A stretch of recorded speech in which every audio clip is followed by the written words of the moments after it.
It's time for Shawn and Maya in the morning. Quick pitch to Walter, looking for the record, cuts back, he's got it, he's out of it at 25 and the 26-yard line. Walter Payton becomes the National Football League all-time leading rusher. Jordan, open, Chicago with the lead. The Chicago Bulls have won their 6th NBA championship. Chicago has won the Stanley Cup. Palmero over the head of Jenks. Uribe charges, throws, out! And the White Sox have won the World Series. A little bouncer slowly toward Bryant. He will glove it, go to Rizzo. It's in time, and the Chicago Cubs win the World Series.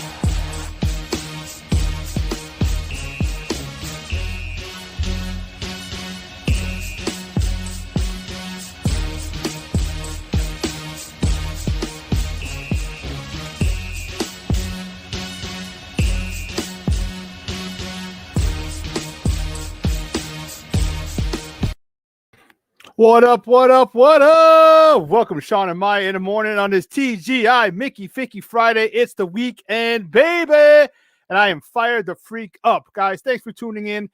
I'm your boy, the Superback Shawn Sierra. And I'll tell you what, I had a phenomenal workout this morning. I hated it every minute of it. But, man, I feel great. Guys, listen, if you're watching this on Facebook Live, well, then I guess you found us on Facebook. And if you haven't followed us or liked our page, please do so. Please do so. You can like Shawn and Maya, but also more like SportsZone Chicago. Okay, and if you're watching this on our app, awesome. And if you haven't downloaded our app, shame on you. Make sure you download the app. It's called SportsZone Chicago. Okay, and if you're watching this on our YouTube page, excellent. I guess you found us on YouTube. Now listen, if you have not subscribed to our YouTube page, tisk, tisk, tisk. Make sure you subscribe to our YouTube page, and guess what? You're gonna have we have a few live shows, and man, they're all the shit. Let me tell you, they are all the bomb. All right, so make sure you subscribe to our YouTube channel.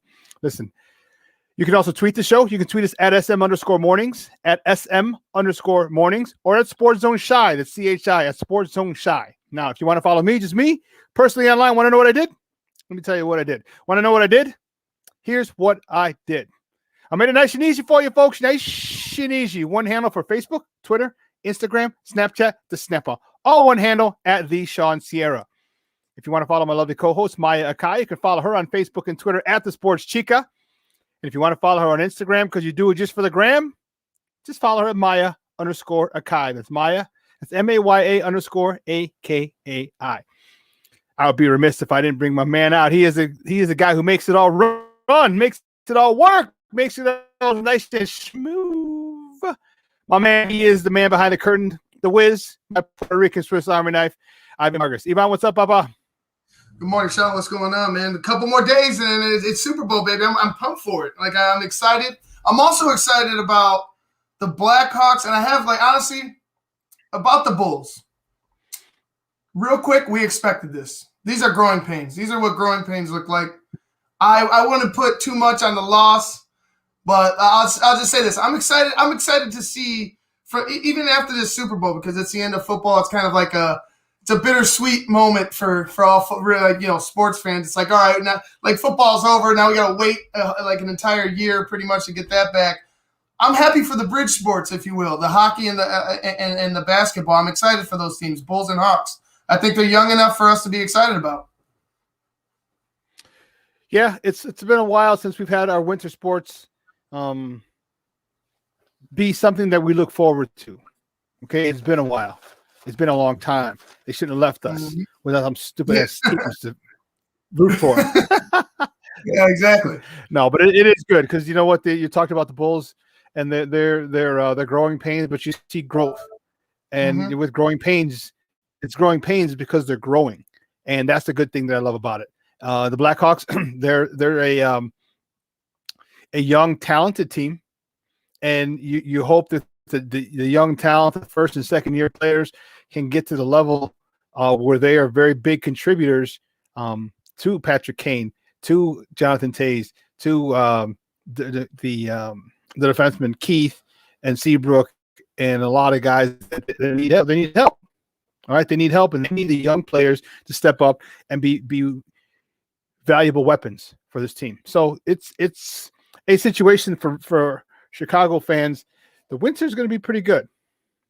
The winter's going to be pretty good. We got the chat line going up already. Crazy. Guys, listen, we need you to get interactive. So whether you're watching on the app, whether you're watching this on Facebook Live, or whether you're watching this on our YouTube channel, just leave a question or comment right there on whatever platform you're watching, and we'll post it up here. You see our guy Vernon, SportsZone Chicago should have its own 30 for 30. It's LeBron's fault. That's freaking hilarious. That's hilarious. I love it. I love it. I love it. I love it. That's hilarious. See, guys, if you didn't watch yesterday, then first of all, shame on you. But if you didn't watch yesterday, it was hilarious because Joseph, the guy who's going to come on in a few, has this hatred for LeBron. Now, I'm not a big LeBron James fan, basketball-wise, okay? But, man, dude, everything is LeBron's fault, according to Joseph, right? He's a fraud. You know, he gives money because he wants people to kiss up to him and you know, wants people to like him because that's the reason he gives money. There's so many different – anything that LeBron does is wrong to this guy. He saved the woman from a burning building. He just did it because he wanted the press around to see it. He wanted – dude, you had to see Joseph was on one yesterday, dude. I don't know what he's drinking his – He lit the building on fire. Yeah, he lit the building on fire.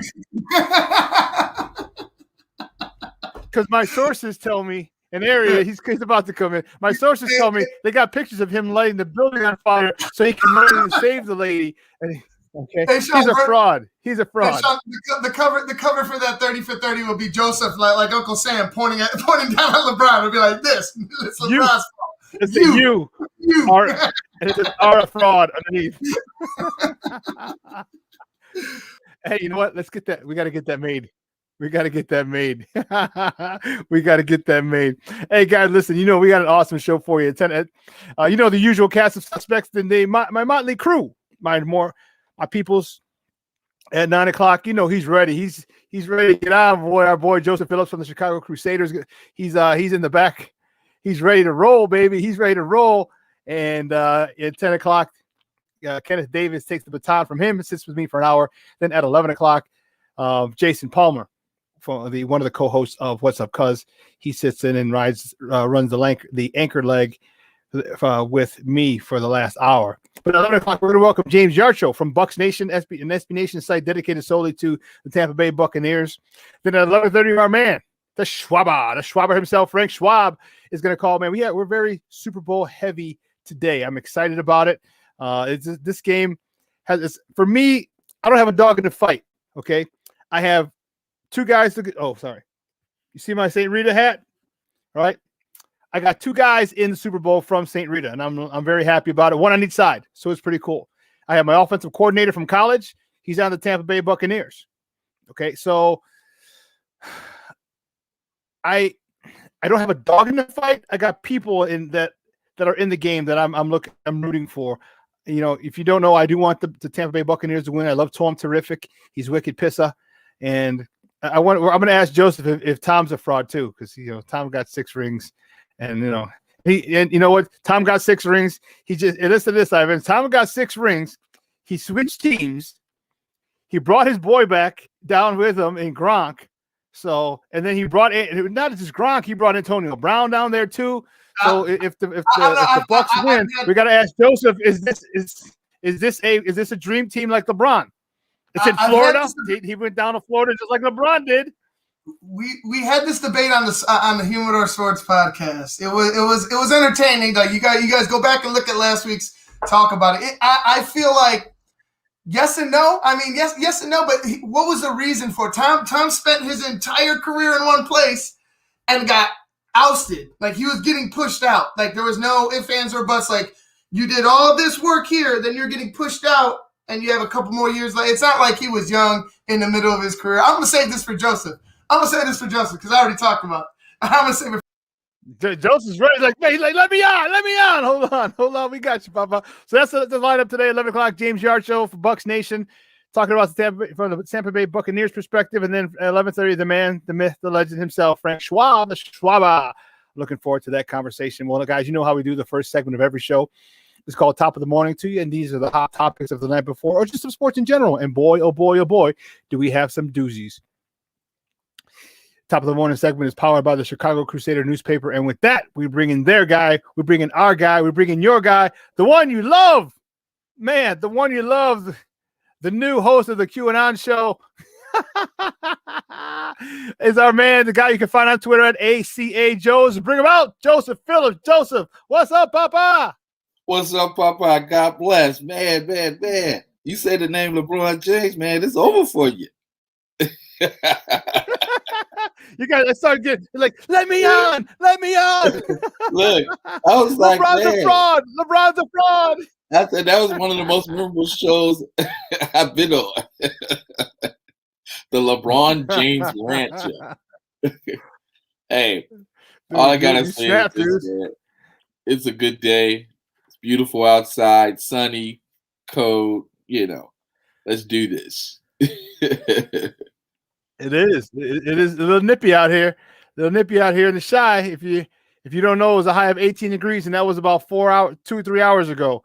So it's gonna drop from here on out. It's gonna be cold. Yes. Hey, but we know how to do here in the Shy. We layer up. First of all, we stay in the house. All right. Yes. We cuddle up with our significant other. All right, and we're good. That's right. We layer if we have to go out. We know how to do it here in the Shy. This ain't our first rodeo. This ain't the polar vortex. Come on now. Right. This ain't the polar vortex. That's right. We got this. We Chicagoans. We can do this. Saying Chicago. You know what?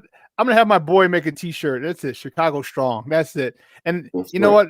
And have like 4 little icons for the stars. So have like the snow and the wind. Have like the politics. Have something else too. Just 4 little red things like the stars and Chicago strong. If we could deal with everything we deal with in Chicago. Yeah. You know what? Have a construction sign, because there's always construction in Chicago. There's only 2 seasons in Chicago: winter and construction, and sometimes they're side by side. They're simultaneous. So I think I'm gonna have my guy make that shirt. Chicago strong with those 4 things. You can survive this. You can survive anything. What's up, Papa? How you doing today, kid? Oh, I'm doing great, man. Just ready to get this day rolling, man. A beautiful day outside. I got my boy here. He's off today for school, so he's out there playing a little Call of Duty right now. So I told him, once Daddy get off the show, I got some Call of Duty homework for you. So get ready. I'm about to whoop that ass in Call of Duty.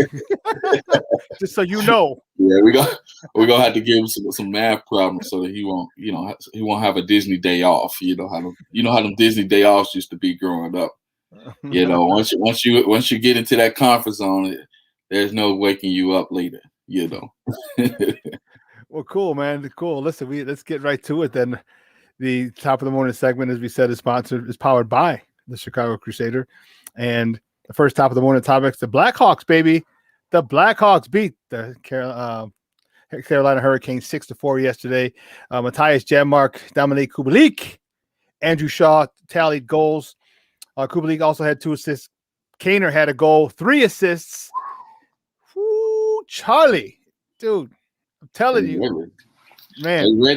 They're ready, man. And then Kevin Lankinen between the pipes stopped 30 of 34 shots. This is something we want to see. We want to see. Here's the thing. Here's the problem that we're having with the Blackhawks. They're just inconsistent because they're so young. Right? You got the Matthias Janmarks, the Kubaliks, the Suitors.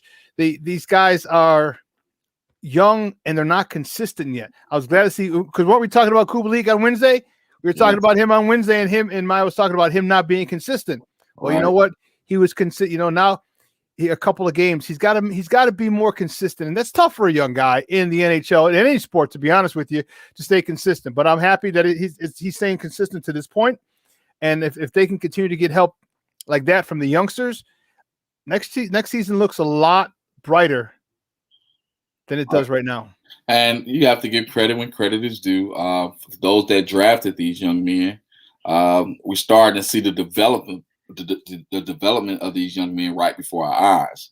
And the more consistent they play, the more fans are going to support them. And not only that, the more they're going to start getting W's in the win column. So right now, like I said, we're very competitive.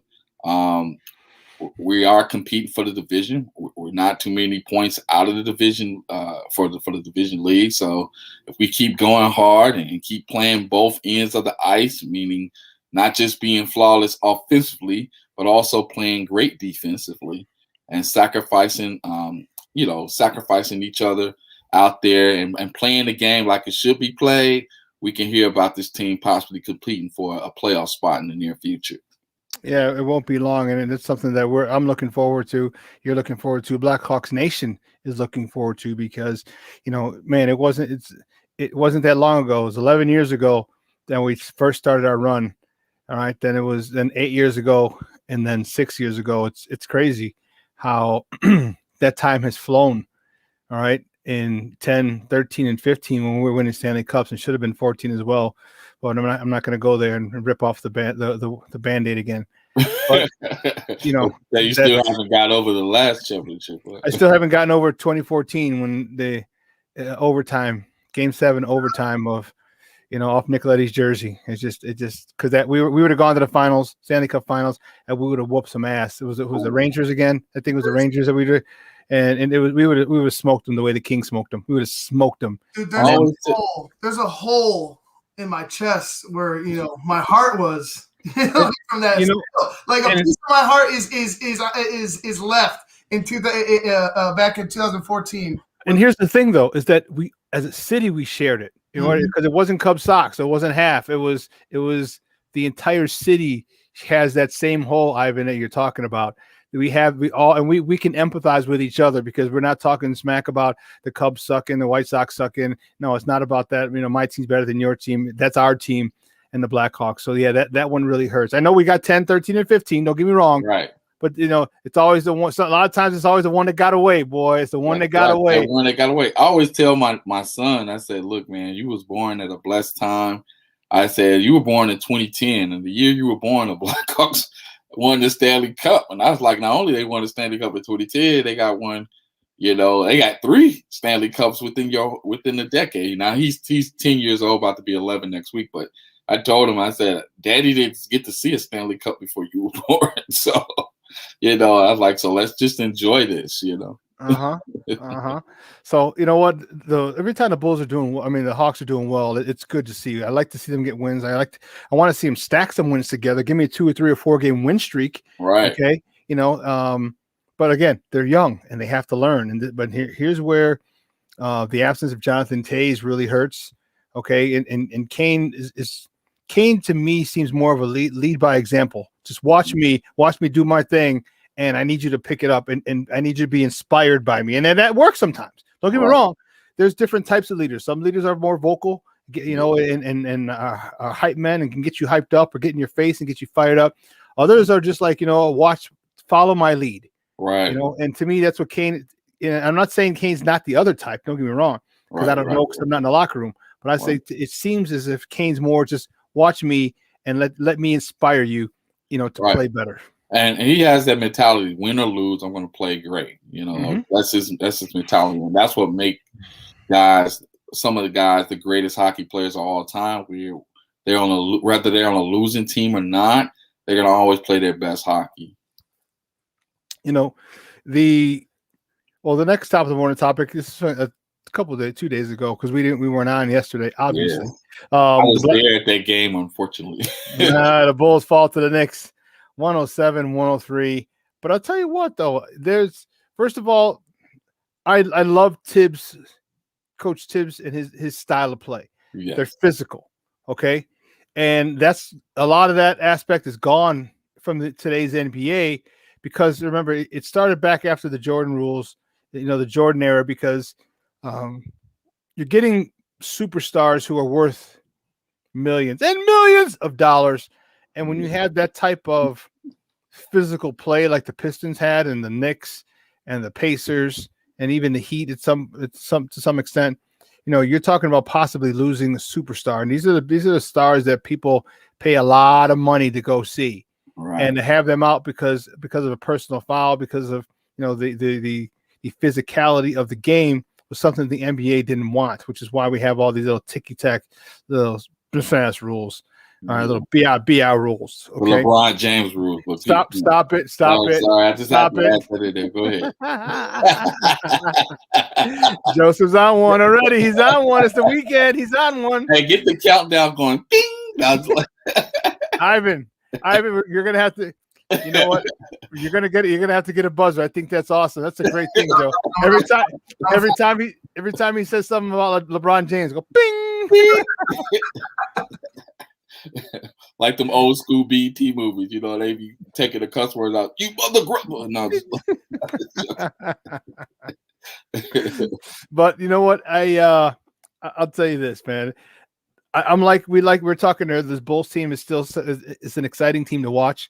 I know they frustrate us because, let's be honest, we had the greatest player to ever lace up a pair of shoes, and we watched him for so many years. We watched him dominate and destroy people, and we thought we were getting back to that with the Derrick Rose, in the Derrick Rose era, and then that the injuries got the best of him, and we're starving, we're fiending for this. We're fiending. Yes, we're thirsty. We like laying in the background, like, man, we just want you guys to grow up. Like you said, Shawn, we went from the greatest player to ever lace up a pair of shoes to having 12 of the greatest players who couldn't even tie their shoes. So that's not good. Come on, man. But at the end of the day, I watched that game. I was there live, and unfortunately, what I saw a team with young guys that don't know how to defend in the drop coverage. Only one that defended the drop coverage correctly was Thaddeus Young. Okay.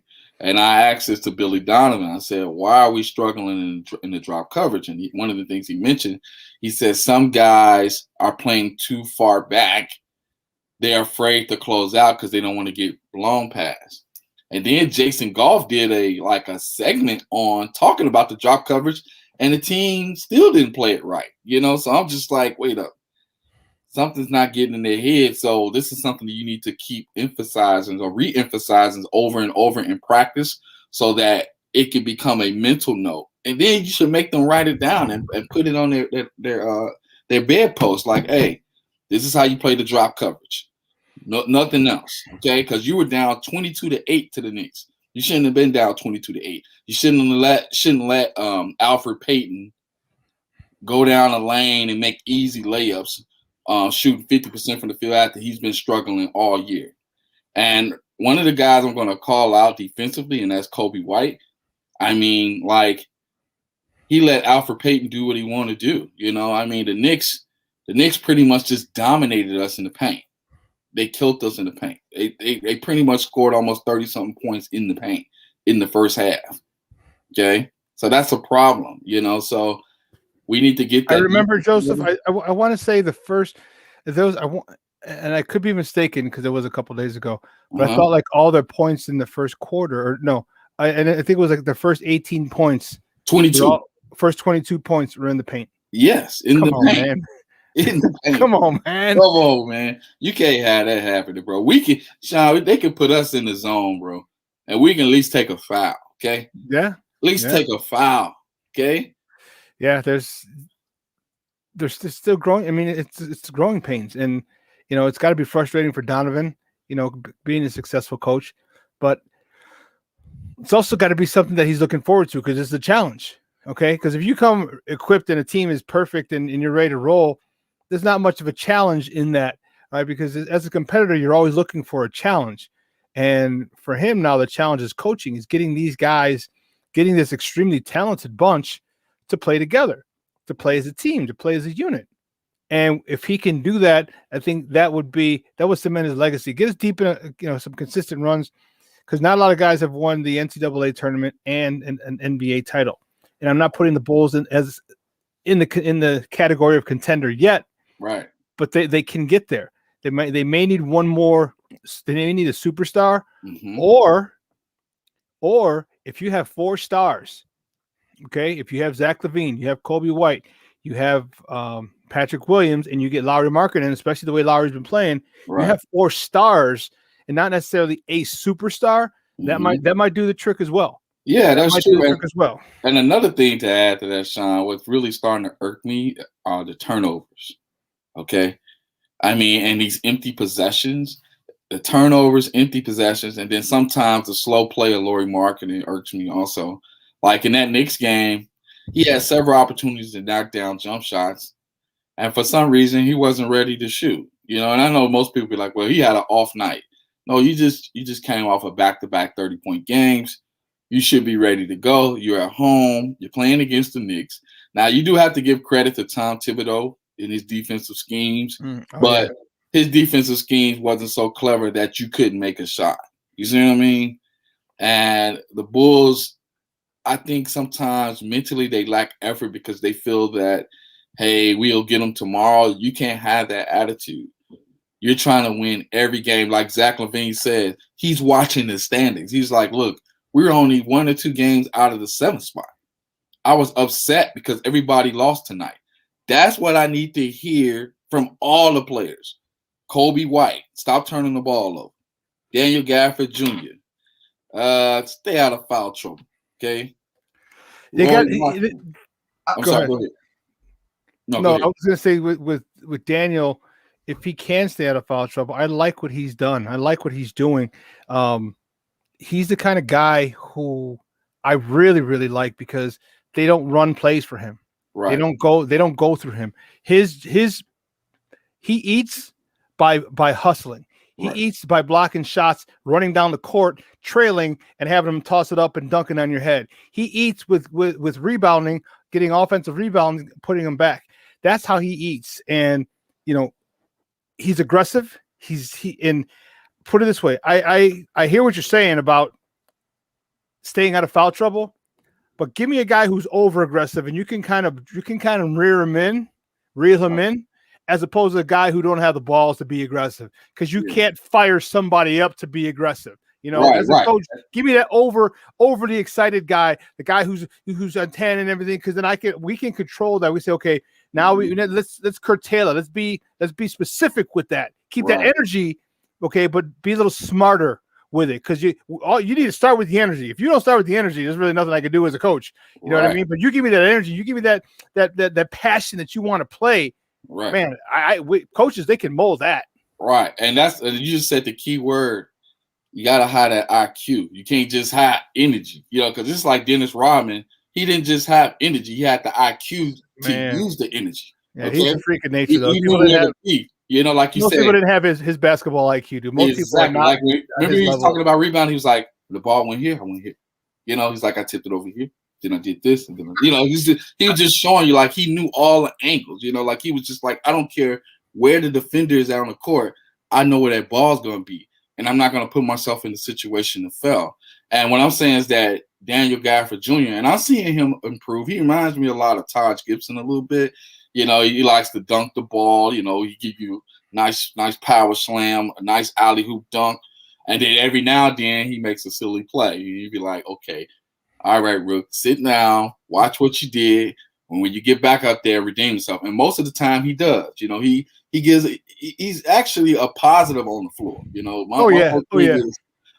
He's actually what most big men should be on our team. Physical, plays with a lot of energy. Only thing is he just lacks the experience.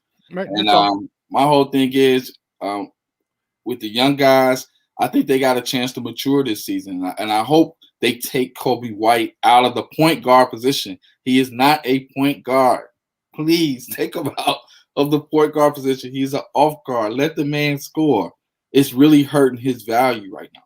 Listen, we got to take a quick break, and then on the other side of the break, we have more top of the morning topics. So don't go anywhere, folks. We're waiting for Joe to go rogue on us again.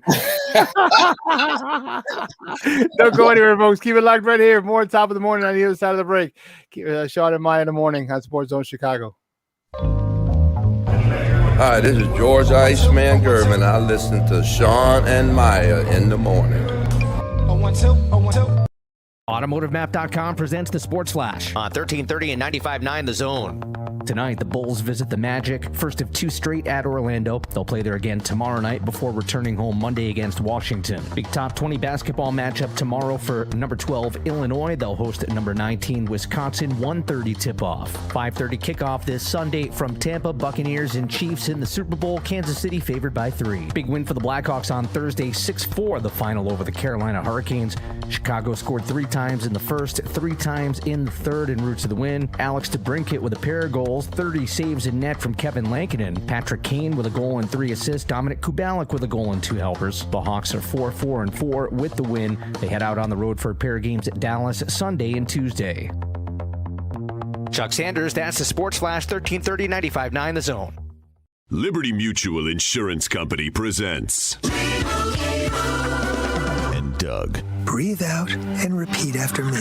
Liberty Mutual customizes your car insurance so you only pay for what you need. Liberty Mutual customizes your car insurance so you only pay for what you need. Your bird is eating my candles. Your bird is eating my candles. No, seriously, he's making a mess. No, seriously. Liberty, liberty, liberty, liberty. Get a customized quote at libertymutual.com. I'm Dr. Andrea Russo, a cardiologist. Maybe you're waiting to talk to your doctor right now. But if you're having an irregular heartbeat, heart racing, chest pain, shortness of breath, fatigue, or lightheadedness, don't wait. This could be a serious condition like atrial fibrillation, which can make you about 5 times more likely to have a stroke. If you're having these symptoms, don't wait. Talk to a doctor by phone, online, or in person. Brought to you by Bristol Myers Squibb and Pfizer.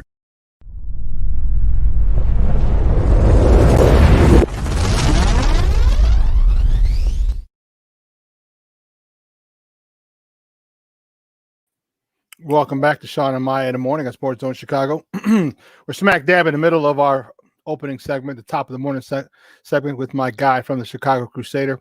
As the top of the morning segment is powered by the Chicago Crusader and our guy from the Chicago Crusader newspaper, our good friend Joseph Phillips. Let's move to the next one. The next top of the morning topic: the White Sox. Oh no! Let's finish your Bulls thing before we move on. Mm-hmm. We were talking little Bulls. Can I ask a question, Joseph? Yeah. So the consistency with Lowry, because we saw him 9 points yesterday. He didn't shoot particularly well. Right. 3-point, he was 0 for. The consistency with Lowry going throughout the rest of the season into this playoff, because I agree with you. Like your mindset should be changed. Like their mindset should be changed. Our mindset should be like, all right, let's approach this kind of subjectively and look at it as like, all right, they have to have these growing pains. Right. If you're in that locker room, you need to be like, hey, we need to flip this switch right now. Like we can't look at it like this is growing pains. We're grown. Right. We're not babies no more. Yeah, it's time to take off. So but for me, it all lies in Shawn. Shawn's mentioned this too. Lowry, if Lowry can take off, he's the X factor. Right. He's the X factor because he can stretch. He can stretch everywhere. He can do everything. So like the consistency with Lowry is important. How do you see him continuing? Because although he was better, he had a rough night last night. One thing I pointed out to my boy Terrence from the Bigs, I said, look who just walked down to the first level floors, and guess who it was? Mark Eversley and AK. Okay, and they're watching this team closely. They're watching Lowry take plays off on different possessions, and it's really ticking them off. I saw AK holding his head like, "What are you doing? What are you doing?" Okay. They stayed down there for 3 quarters, bro. And I'm not lying to you. They stayed down there until the team fought back. Lowry didn't start playing hard until the fourth quarter, late in the fourth quarter. And most of those 9 points came late in the fourth quarter. And I think Lowry, he needs to learn how to affect the game other than just when like when you're not making your shot, right? There's other things you have to do. Okay. And I'm not talking about just show up and be another extra man out there. You got to get blocks. You got to get steals. You got to make assists. You got to help on D. But if you're not doing those things, then you're just a wasted basketball player. You're only good for one thing. You're one-dimensional. And I think what Billy Donovan is trying to teach these guys is that when your shot is not going, you have to do other things. You have to find other ways to score. They were 2 for 19 from the three-point arc. Zach, Lowry, and I think Kobe White. But what did Zach start doing? He started going to the hole. He started getting aggressive. He actually started talking trash. That's what got us back into the game. And even Patrick Williams started to get aggressive. I asked Billy Donovan, do you want Patrick to be more aggressive on offense? He's like 100%. He wants him to be more aggressive. Stop passing up shots. Laurie needs to be more aggressive also. If your shot's not falling from the three-point arc, get your 7 feet, get your 7-foot self down there and go hard. You cannot be a coward. You cannot be afraid. And yes, you have a chance to be a dog, but you have to make those adjustments to be that dog. Yeah, people forget there's more than one aspect of being an athlete in your particular sport. Right? Scoring is not the only aspect. And we can go football, baseball, basketball, hockey, soccer, okay, track. There's a whole bunch of different ways that you can be productive. And since we're talking basketball, there's a whole bunch of ways you can be productive on the court. You take charges, okay? You make a couple of defensive plays, all right? You may get some rebounds. When you realize your shot's off, you better say, okay, well, I'm playing extra tough defense. I'm getting rebounds, okay? Because that's the way I can help my shot. Because what happens if you start getting rebounds, here's what happens, especially if they're offensive rebounds, guess what? Now you get quick putbacks. All right. All of a sudden, so that rough game that you're having, what about a putback and one?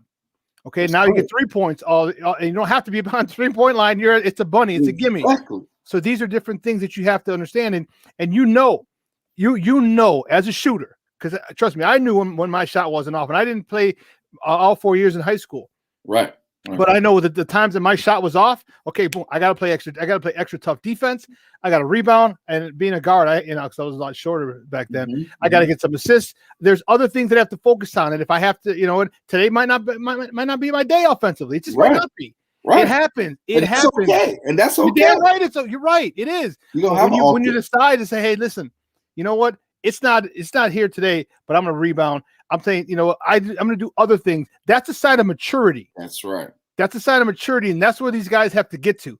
Okay, Zach's on today. Okay, hey, Papa, you get 60. I'll get 15 boards. That's right, and that's what I saw Zach. I'm starting to see that out of Zach. He's starting to turn that corner slowly. Like, you know what? I'm tired of this losing. Okay, and I saw that fight in him on Wednesday. I said, okay, Zach. I asked him. I said, Zach. I saw you got a little feisty there. He's like, yeah, man. He's like, they was just bullying us. He's like, we were just up there careless, He's like, man, we can't come out like that. If we're trying to win, we're trying to go to the playoffs. He said, we have to play harder. We have to play tougher. We can't take plays off. And I was like, Zach LaVine, okay? He's starting to shed that California image, okay? He's becoming a Chicago boy, all right? We're making him Chicago strong. So thanks for the media for asking them tough questions. Now Laurie, he's a little soft, and I know he reminds me of Drago off Rocky. Drago! You have to play like him, okay? All right, play like that, okay? I don't want to see any drag steps to the hole. I'm tired of seeing that. I want to see some aggressiveness out of Laurie. Laurie can put up 20 points a game if he wants to, but sometimes, for some reason, I don't know, I think he reverts back to the old Laurie under Jim Boylan. And I don't know how long it's going to take to break those habits that Boylan tried to implement on making him a all 3-point shooter, but the statue. He's trying to be the statue. Oh, yeah, right. And what I'm saying is that the game has changed. You can't play slow like that anymore. You have to play all around basketball. So hopefully Laurie get the message tonight. They play in Orlando. Back-to-back road games. So, these are opportunities to get a win. We can get 10 wins by the end of the weekend. So hopefully we can pull it off. And Orlando is down 5 roster players right now. So, yep. Well, let's keep it moving. The next top of the morning topic: the White Sox. It looks like they finally getting some depth at the catcher position. They signed Jonathan Lucroy to a minor league deal yesterday. This is it's a good signing. We need help. Okay, we really need help. Since they decided to go with him and not, they didn't want to bring back James McCann, and not that they didn't want to bring him back. Right. he got a phenomenal deal, and you just can't. You know what? I'm a big James McCann fan. I'm a huge James McCann fan for what he did for us, and I just don't think he should have settled. I'm happy for him. Get your money. You know, if someone wants to give you that money, take it, Papa. Take it. You know, and I ain't happy for you. But LaCroix is a guy. He's been around for a while. You know, he's 34 years old. You know, he played with the Brewers, Rangers, Rockies, A's, Angels, Cubs. Yeah, back in 19, and last season he played with the Bo Sox, wicked pissa. So a veteran, a little bit of a veteran presence, which is good. But I'm also wanting to see what they're doing with Zach Collins. You know, is he going to be? Are they going to rotate that DH position again? That's one of the things I'm wondering. Okay, with the Zach Collins, maybe with LaCroix, maybe with Yasmani Grandal when he's not behind the plate. Is that what they're doing? I don't know if I like that particular style. I think I would like a DH. Go get a DH. Go get a Jim Thome. And it's not that they're hanging off of trees of Frank Thomas's and Jim Thome's, but you know what I mean. Give me a guy who is a professional hitter. All right. And I don't give a rat's ass about his average. Okay, that's not important to me. I don't give a damn how many times he strikes out. I don't give a damn. Give me some power numbers. I want to see exit velocity. I want to see him hitting 20 plus, 25 plus homers a year the last couple of years. That's the type of dude we want. You know, you're going to strike out. And you know what? Because when he comes up, you know that this thing could go yard. This thing could exit stage left even really, really, really fast. Yeah, and I totally agree. I know Jonathan LaCroix is a great veteran leader. You know, he does have a catcher's pedigree, all-star catcher.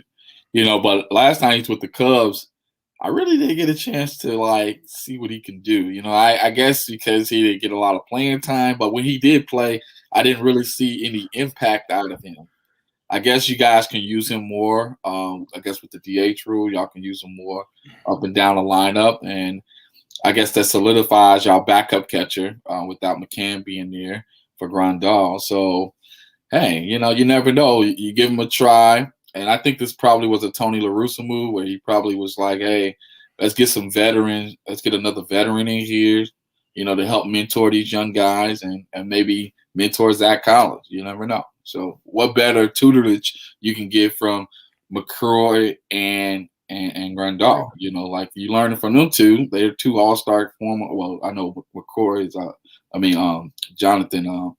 LaCroix is a two-time all-star. Yeah, two-time all-star catcher. So what better mentorship you can get from those two? You know? Yeah. And that's what you want. And I'm wondering if it is a Tony La Russa move, and you know, for Zach Collins as he gets older, and they anticipate him taking over that catcher's role when Grandal. You know, and start actually giving him a break, you know, and putting Grandal more at a DH.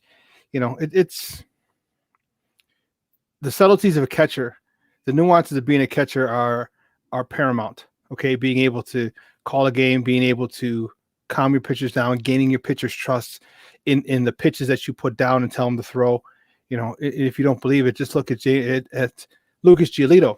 You know, when he had James McCann, he said he never shook him off once. He said in his no-hitter, I think he said he shook him off one time. Right. He shook him off one time. Right. And, you know, that's the type of confidence and trust that your pitcher has to have in your catcher. You know, and so it's just a learning process. It takes time. You know, you're not going to be a catcher that's going to have the 100% trust of all of your pitchers immediately. They need to see your body of work, and they need to feel some success with you. And if once they do, then man, the trust is there, and they'll throw whatever you want whenever you want it. So hopefully this guy is productive. Also another good person to have around, you know, for Zach Collins to mentor, and hopefully he can get the best of a James McCann from the last couple of years, from a Yasmani Grandal, and then now from another all-star catcher. Trust me, you put yourself in those circles, you have to pick something up. If not by osmosis, too, just being around, you're gonna have to pick something up from there. Right, like you can learn how to frame pitches, okay. And just like James McCann said, he said in the interview, I think with Lawrence Holmes, he was talking about how when it came down to him and Giolito, he even knew like the spin rates on his pitches. You know, where the pitch broke, how confident he threw it, and he consistently, you know, like, hey, we're gonna keep going with that until somebody stops it. And that's the bond you have to build with your catchers. Hopefully, Grandal can pick that up, or Jonathan LaCroix, because they're two all-star catchers. They should have that IQ, and they should be able to make those adjustments along with the pitching staff for the 2021 season. Yeah, you talk about trust, and that's for a pitcher. That's the most important thing, is that he trusts his catcher. And again, the only way you're going to get that is success. So good luck. You know, my best wishes to him, and that he can get on the same page with these pitchers, because if he can, and then you have, you know, because most people are okay with Grandal. They're okay with Grandal and as a catcher. You know, he might not be James McCann, but very few people are. And his ability, you know, I want him to be, hopefully he can gain that trust in a rather quick amount of time, because if that's the case and you get people pitching above, you know, out of their minds because they have a catcher behind them that they trust, man, with that confidence, again, this pitching staff could be really, really, really dangerous. Hey, Shawn, the 3-game series, who would you start for the Sox, like their rotation? A 3-game series. 3-game series? Yeah. Who will be your 3 starters? The 3 starters? Yeah. Giolito, Keiko, and Lynn. And Lynn. Okay, cool. I was just asking because I know that you got Kopech coming back. Y'all haven't seen what he can do, you know. And that's exactly it. We haven't seen what he can do. So, and we haven't seen what he can do. We haven't seen what he can do over a season. Mm-hmm. You know, so no, he's not in my top 3. Okay. Mm-hmm. If after this season, after this good season that he has, and they're like, oh, okay, remember, I'm not going to get too excited over one season. I'm happy, but now I need to see, like, same thing I said about Tim Anderson, same thing I said about Yo-Yo, same thing I said about Eloy. That first year just shows everybody the talent you have. Now at that point, now it's mental. Right. Now it's mental. How tough are you up here? How mentally strong? What's your mental fortitude like? Okay, because now you have to go back to the grind. You had one good year, and now you have to realize that everybody's going to have tape on you. Everybody's going to have an idea of how to get you out. What are you going to do to combat what they're about to do? Okay, you don't want to sit there and wait and say, because you have as a professional, you have to say, you have to look big picture. All right, where's my weakness? Right. Okay, so they're going to start. For example, Eloy Jimenez, his weakness when he first got up was a slider. Couldn't hit that thing with a telephone pole. Okay, made some adjustments. Okay, my point was you shouldn't have to make adjustments. You should have pitchers pitching you, especially in the offseason. All right, simulations where if you're getting struck out by a certain pitch, okay, or a certain velocity, a certain this, you say, okay, this is where I need to work. Right. This is where I need to work. So, you know what, I'm going to have, you know, every other pitch is a slider, or every 2 sliders and a fastball. Every 3 pitches is a slider. So just so you can get used to different sliders. This is a way that you help this. So, you know, make a long story, just kind of ranting. You got to prepare. You have to understand that once they figure out what you're going to do, and they get some tape on you and they attack you differently, how are you going to combat the way that they've combated you? Well, you guys are loaded, man. Y'all should look. That should be the least of y'all concerns.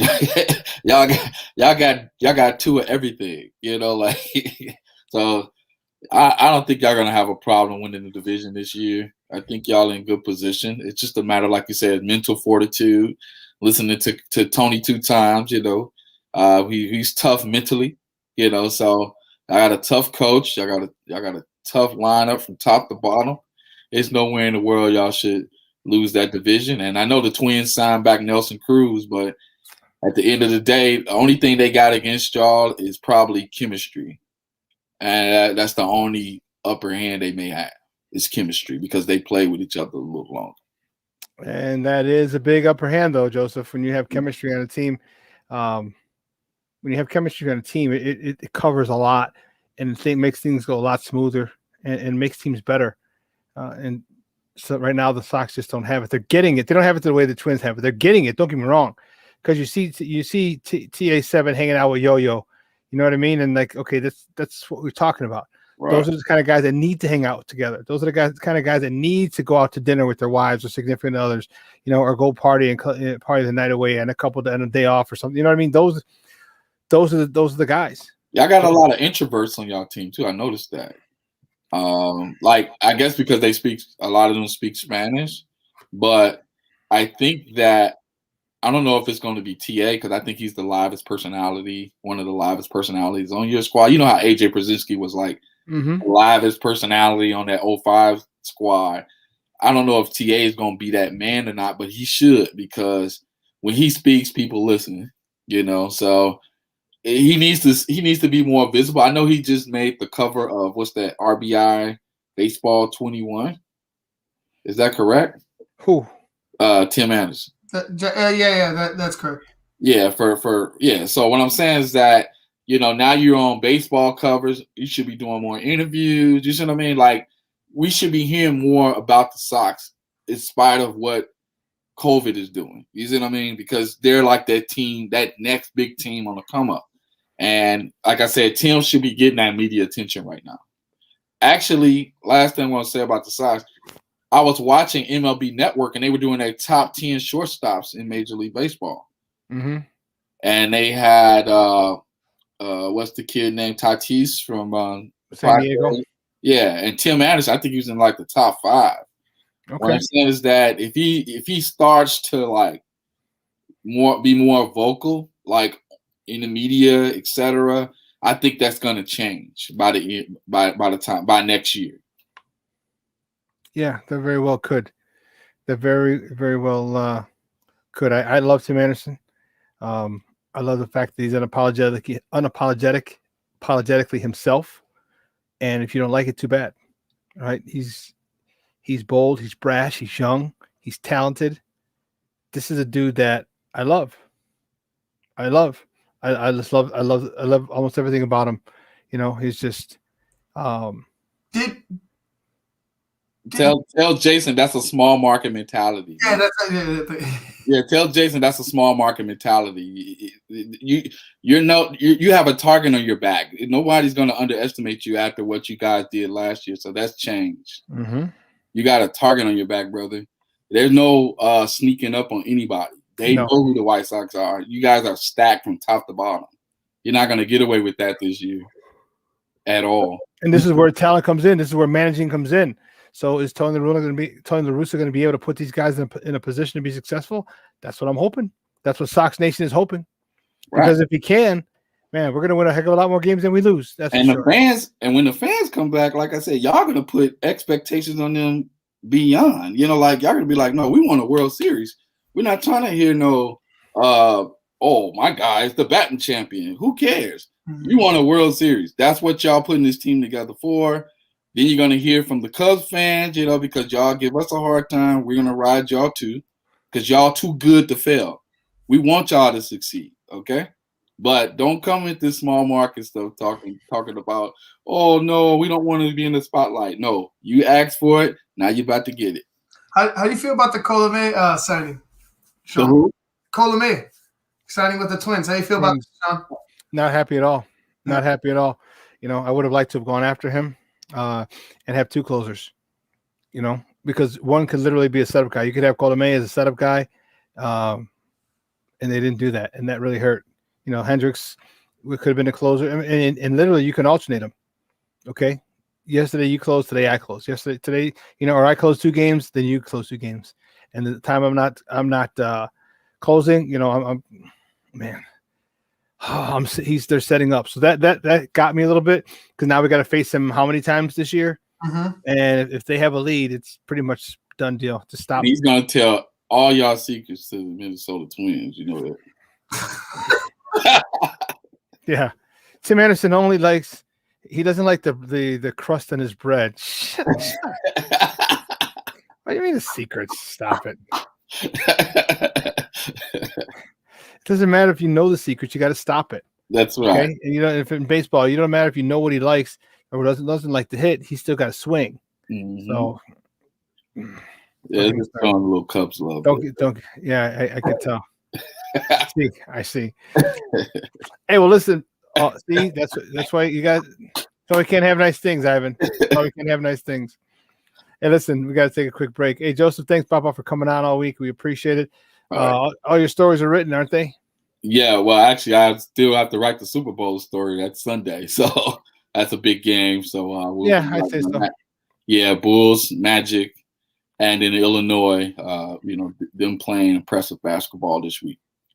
Okay, cool, bro. We will see you. We're gonna take a 69-hour break, and we'll see you on Monday at 9 a.m. to noon.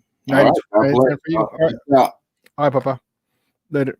Hey, guys, listen, we got to take a quick break, and on the other side of the break, our guys should be joining in. Ken Davis is going to be sitting with the Superback, and we have a lot to talk about. We got Super Bowl to talk about. We got Bulls to talk about. We got Bears to talk about. So, man, keep it locked right here. Shawn and Maya in the morning on SportsZone Chicago. Hey, this is Gary Payton, and we listen to Shawn and Maya in the morning. Do that. AutomotiveMap.com presents the Sports Flash on 1330 and 95.9 The Zone.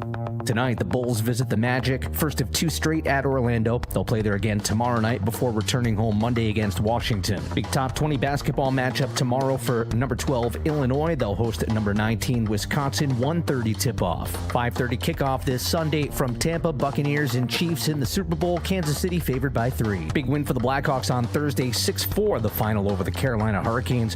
Chicago scored 3 times in the first, 3 times in the third en route to the win. Alex DeBrincat with a pair of goals, 30 saves in net from Kevin Lankinen. Patrick Kane with a goal and 3 assists. Dominic Kubalik with a goal and 2 helpers. The Hawks are 4-4-4 with the win. They head out on the road for a pair of games at Dallas Sunday and Tuesday. Chuck Sanders, that's the Sports Flash, 1330 95.9 The Zone. Liberty Mutual Insurance Company presents and Doug. Breathe out and repeat after me. Liberty Mutual customizes your car insurance so you only pay for what you need. Liberty Mutual customizes your car insurance so you only pay for what you need. Your bird is eating my candles. Your bird is eating my candles. No, seriously, he's making a mess. No, seriously. Liberty, liberty, liberty, liberty. Get a customized quote at libertymutual.com. I'm Dr. Andrea Russo, a cardiologist. Maybe you're waiting to talk to your doctor right now. But if you're having an irregular heartbeat, heart racing, chest pain, shortness of breath, fatigue, or lightheadedness, don't wait. This could be a serious condition like atrial fibrillation, which can make you about 5 times more likely to have a stroke. If you're having these symptoms, don't wait. Talk to a doctor by phone, online, or in person. Brought to you by Bristol Myers Squibb and Pfizer.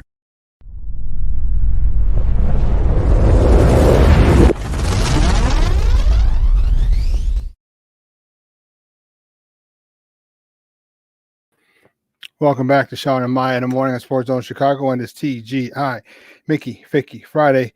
It's the weekend, baby. I'll tell you what, I'm a little fired up about it. I'm a little fired up about this weekend. Here we go. Sorry about that. We're waiting for our guy, Kenneth Davis. Anyway. Yeah, Vernon says that sucks. Joe is too sober today. I was like, we're all sitting there like on the edge of our seats. Like, is it coming? When is LeBron going to pop up? But he never did. But it was a good conversation about the Bulls and then going into the Sox. I think the Bulls, man. I really, it's a consistency for me with Lowry. Like that's why I asked the question. That's what bothers me. It's like we saw him, in recent games prior to this one, really have some success. You know what I mean? And then all of a sudden you have a game like this. Like, was the physicality of Thibodeau's team, overpowering for you? Did they punk your ass out? Because that's, to me, that's what it seems like. It could be, yeah. The physicality that they have is not one that's played with in the NBA. So when you face something like that, it can be a mind blow. Okay, it's different. It's different. You don't get guys who play tough defense on a regular basis. You don't get teams that play tough defense. You don't get teams that play physical tough defense on night in and night out. It's only the Tibbs teams that you deal with it, and they can be beaten, obviously, but if that's not something, because it's not something that's encountered on a night to night basis, it can throw off a young team. Back in the 80s and 90s, when you knew that, this is how you knew this is the only way they played. This is the way that you knew every night you're getting physical. You're gonna get, maybe in a confrontation. You knew it, but nowadays it just threw off this young team. Dub6R said, is there still chatter about spring training being delayed? Well, listen, the players union said no, they don't want the spring training delayed. My thought is this: what if the owners lock them out? What if there's a lockout? Okay, if there's a situation where, because if you don't understand what they're talking about, the Major League Baseball, the state of Arizona, asked Major League Baseball if they can postpone spring training a month, push it back a month, right, due to the high COVID cases in Arizona. And what's funny is karma's a son of a gun, dude. Karma's a bitch, because a lot of people that I knew in Arizona earlier this year or last year, in the middle of the whole pandemic, they're out there partying, no masks. Oh, is there no COVID out here in Arizona? I'm like, okay, just wait. There's a high number of COVID cases over there, so they wanted to push the Cactus League back. The Major League Baseball said, okay, they gave the players union, a 154 game schedule with a pushed back spring training. The players union had to vote on it, and they said no. They came back quick and like, hell no. So that's the situation. Now, again, if the owners decide to lock them out, they're stuck. There's nothing they can do. They can't get in. So I don't know how this is going to play out. There's still time. Not a lot of time left, because pitchers and catchers usually report like next week. So are they going to have to wait another month? We're going to find out. So Dub6R, the last that we heard, the players union shot down, did not agree with the pushback spring training, with the 154 game schedule, and the season starting in late April, give or take. Everything basically pushed back a month, and the players union said no. So that's where we're at now. If there's any other news, man, make sure you check us out on Facebook, our Facebook page, and we'll have any news of that if anything like that happens, or any news transpires over the weekend, because that's something that we definitely want to keep you updated on. So, I'm excited for this Sunday, and I mentioned it that it's got, since there's technically no dog in the fight for me, my Bears are out. I have personal interests. As many of you know, I went to St. Rita High School, and St. Rita High School is in a very, very, I don't want to be a jagbag and say they're in a very unique position. They've got two people in the Super Bowl, one on each side. Okay, Pat O'Connor is a defensive end from St. Rita, class of 5, 8, something like that. He plays defensive end, big special teamer. He's on the Bucks. My offensive coordinator from college, Coach Clyde Christensen. And he got a little southern accent too, a little lish like Clyde. Hey, Shawnee. He used to call, hey, Shawnee. I need you to pick up that blitzing linebacker, Shawnee. He can't mess up my play, Shawnee. So Coach Christensen went to the University of North Carolina. And I think I mentioned this before, but for those of you who may not have known, guess who his roommate was his freshman year at UNC? Lawrence Taylor. Lawrence Taylor was his roommate at North Carolina his freshman year. And he just said he has some stories. And he just said Lawrence was wild. I know it's tough to believe. It's tough to believe Lawrence Taylor was a wild boy, but he's a wild boy. So those two guys I have on the Tampa Bay Buccaneers. My head coach from college, the guy that Coach Christensen coached under, Mark Duffner, he was just with I'm not sure if he's still there. He was just with the Bucs the last couple of years. Because one of my former players, Akiri, went to Iowa for 4 years and then finished up, had a grad year and went to West Virginia, got signed by the Bucs as undrafted, signed by Tampa Bay as an undrafted free agent and wasn't able to stick. He got hurt. He was there with them twice. Then another kid I coached, Keith Lewis, he had a tryout with them as well, played in a preseason game, actually got a pick in a preseason game. So I guess I have a little more invested in the Buccaneers than I do the Chiefs. Now, the Chiefs, their quarterback coach, Mike Kafka, is a St. Rita grad. I want to say 05 from St. Rita. So we have guys on both sides, which I think is pretty cool. Very rarely will you see one high school have two people in the Super Bowl at the same time. Yeah, they didn't have goodness. So yeah, I think Mike Kafka's 05. And then Mike Kafka went to Northwestern, for those of you who don't know. And he had a pretty successful quarterback at Northwestern. So I want Tampa Bay to win. And I put out, if any of you guys know, I'm trying to get a Tampa Bay shirt. I'm not going to try to get it mailed or anything, but is there any place I can find a Tampa Bay Buccaneers shirt? You're on mute. I can't hear you. You should get the old school one with Tom's face on it. The creamsicle one? Yeah, the creamsicle one, but it's instead of Tom. Yeah. Yeah, you should get that. The Tampa Bay Gronkaneers. Yeah. Yeah, you should get that one. If I could find that, if anyone knows where I could find that, and I, here in and around Chicago, because it's not going to be here tomorrow, and I'm not paying $30 for a damn overnight express. It's not happening, Papa. I like Tom Brady in the book, but it ain't worth it like that.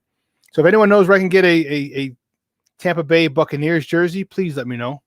Hit me up on Facebook. Hit me up here if you get it before we're done with the show, or hit me up, direct message me on Facebook, Twitter, Instagram, Snapchat, the Snapper, at all one handle at the Shawn Sierra. Just reach out to me because I'll go get it today or tomorrow. Because if I can get that creamsicle one, yeah, that'd be dope with the picture of Tom's face. Yes. It's the yes dance for all the people, all my Chicago Thunder people, and who are watching. So, what are you looking forward to most? Are you going to place any bets? I probably will. Obviously there'll be some smaller bets, but I think I'm going to bet on the Bucs. Honestly, overall, I like the way that their defense sets up against the Chiefs. But I mean, I'm sure there's a lot of guys, a lot of teams, a lot of defensive coordinators, a lot of players that thought their defense was going to set up nicely against the Chiefs, and they just got waxed. But for me, I feel like this is different because you have a guy like a Shaq Barrett, because you have a vet like a Jason Pierre-Paul, because you have a Vita back, because the linebackers are all world and they're still young. Well, Levante David, he's been great for a while now, but Devin White should be defensive. I feel like he should be defensive rookie of the year. And potentially he should have been in the Pro Bowl with Roquan Smith, but I don't know that defense for me, the pass rush and the line and the speed of the linebacker is able to cover the underneath, and that tight end with Kelsey. I feel like they could cover Kelsey a little bit better than some linebackers. I think that might be their key to winning this game is focus on what you do really well. And make sure that your safeties over the top. Hopefully they get Whitfield Jr. back. Hopefully they don't get beat. Back. Yeah. No, he'll be back when Antonio Winfield Jr. is back. Oh, okay, yeah. Well, see. So now you have well, they'll have both safeties because I think Whitehead went out in that Packers game. Yeah, he went out in the Packers game. So they'll get both their safeties back. You just got to hope that they don't get beat over the top. Yeah, like they're gonna have to make a play in the secondary. They're gonna have to not tip the ball, hit a receiver to not draw the ball loose. They're going to have to make plays, but I feel like they're in good position with the guys up front. You said it. They're going to have to make plays because the back end is very it's a very opportunistic secondary. That's very opportunistic, and they need that. They need to make some plays. With the potency of the Kansas City Chiefs, you got first and foremost, you can't leave Tyreek Hill alone. No. Just can't do it. You just can't do it. Secondly, you're going to have to be physical with him. You have to body him. And I think that needs to be, they should, even if you're playing zone, walk up and jam him. If it's cover 2, bail. If it's a cover 3, then whatever corner you are, responsibility, get up there, jam him. Okay. And I agree. It's that fear. It's what speed kills. It's that fear in those cornerbacks. Like, and not saying that there's some punks or some, but speed kills. They know that, and getting burnt, that's a scary thought. Like, especially when the game's on the line or if it's an important spot, you need to keep him in front of you at all costs. You can't get beat deep. So being physical sometimes, like I feel like I feel like they pull their punches. You know what I'm saying? Like they're somewhat physical, but it's not even real physicality. They need to. I would put it on the refs. I would be physical to the point where they threw it until they threw a flag on me. Mm-hmm. Okay, till they threw a flag on me. Crossers hit crossers, or if not, hit them, get in their way, step in their path. There's small things that you can do to disrupt the timing. Okay, because your front seven is going to have to get home. Mm-hmm. They're going to have to get home with those 4 guys, mm-hmm. all right? Because and maybe a blitz here or there, but my goodness, you have to be able to get home, because if you give this Mahomes kid some time, oh man, yeah, you give this kid some time, this kid can hit from any arm angle. He's got a cannon for an arm. He can beat you with his feet and gets the first down. And we didn't even talk about that. Are you going to have a spy on this guy? Because what if this guy continually runs for first downs? If he runs for 1 or 2 or 3 first downs in a first drive, that's going to change the complexion of the game, because now you're going to have to have a spy in there on him, literally doing nothing but watching him. Wherever he goes, you go. And if he decides to go run toward the line of scrimmage, then you attack it, and he can throw right over your head. There's so many different things that can happen once you have a spy with a quarterback that's good. So I don't know how they're going to do it. They need to do it with just the front 4. Can they do it? Possibly. It's the Chiefs get the ball out quick. Like they attack you quick. They want to move. They want to get going. A way to counter that is maybe to speed them up a little bit more. So now they have to be perfect. So that means getting sending blitzes, being able to get a pass rush with your down lineman, being able to. And I know it sounds crazy, but being able to rush Pat Mahomes out of the pocket in a sense, but you're dropping people back. So like you're sending it's zone blitzes might be key to this game for me, because you need to have guys with speed covering larger quantities of grass, because you want to be able to rush Pat Mahomes and get him flustered. But you're going to have guys that need to cover that ground, because he's going to try to escape. And you see what he does when he's on the move and he has guys wide open, and he's able to find them. You're going to need guys, and that's why when I brought up the speed of the Bucs comes into play. You're going to need guys that cover ground, and you're going to need guys that get home and get there quick. Even if you're not getting to him, he's getting the ball out faster than he wants. Yeah, I'm just trying to process what just. So you here's the thing: you got to hit him. Yeah, you got to hit him. You got to hit him. Because at some point, there's going to be a point where he's not going to want to hit anymore. Okay, there's going to be a point where he doesn't want to take a shot to the ribs. He doesn't want to take a shot to the chest, or he doesn't want to fall on his ass again. And that's the point where he missed. he takes a little something off the ball, or he airmails the balls a little bit. And that's what a defense, that's what a secondary has got to be opportunistic. Again, they have to be aggressive and be ready, because we don't know. They don't know when those opportunities for interceptions or fumbles are going to be. So they need to, one, create them, and two, if they don't create them when they're there, because they're going to happen just because it happens in every game, they need to be ready. Because if they win a turnover battle, which is a great barometer of who wins the Super Bowl or big games, if they win a turnover battle, they'll be good. And you know what? You got to create turnovers. You can't just let them fall and fumble by themselves. Create turnovers, get some takeaways. Okay, you do that, man. I think it's going to be one hell of a game. I do too. I more or less think that Pat Mahomes is the key. So, like you said, hit him, get him out, just get him off his point. And I know he can make plays, but if you get him off his point and your guys are disciplined enough to stay where they should be, I feel like you're more likely to run into a mistake from Pat Mahomes with him being on the move, or a receiver on the move, tip ball. You end up finding a gift. I feel like and also you're keeping them from going over the top on you at the same time. I feel like you just keep it in front of you. Let Pat Mahomes try to beat you through the air, because there's no other way you can. Like, he's going to beat you. He's going to get his regardless. You got to let him try to beat you, and you stay disciplined enough to where you don't allow that to happen. Make a play. You got to be able to make a play. Here's the one thing that really concerns me is, there's a fire drill. Okay, so when Patrick Mahomes gets flushed out of the pocket, and his receivers see it, they break off their routes and they go do their own thing. Mm-hmm. Okay, this is the stuff that they do. Obviously, they practice and practice. Tyreek Hill, he's usually going deep. Okay, he's usually going deep. So if you're a safety, you're going to have to be cognizant of where Tyreek Hill is, and if you see, because as you're backing up, if you see a cornerback getting beat by Tyreek Hill, you better run your ass over there quickly. And it's going to leave a gaping hole in the middle if you're playing a man free. It's going to leave a gaping hole in the middle, but man, you just can't let that guy score. Mm-hmm. You just can't let that guy score. Make him march down the field, 10, 12, 14 play drive to score. You can't have a 60, 70-yard bomb, first play of the possession for this Chiefs team, because if they do, that'll take the wind out of the sails of the Tampa Bay Buccaneers easily. Do you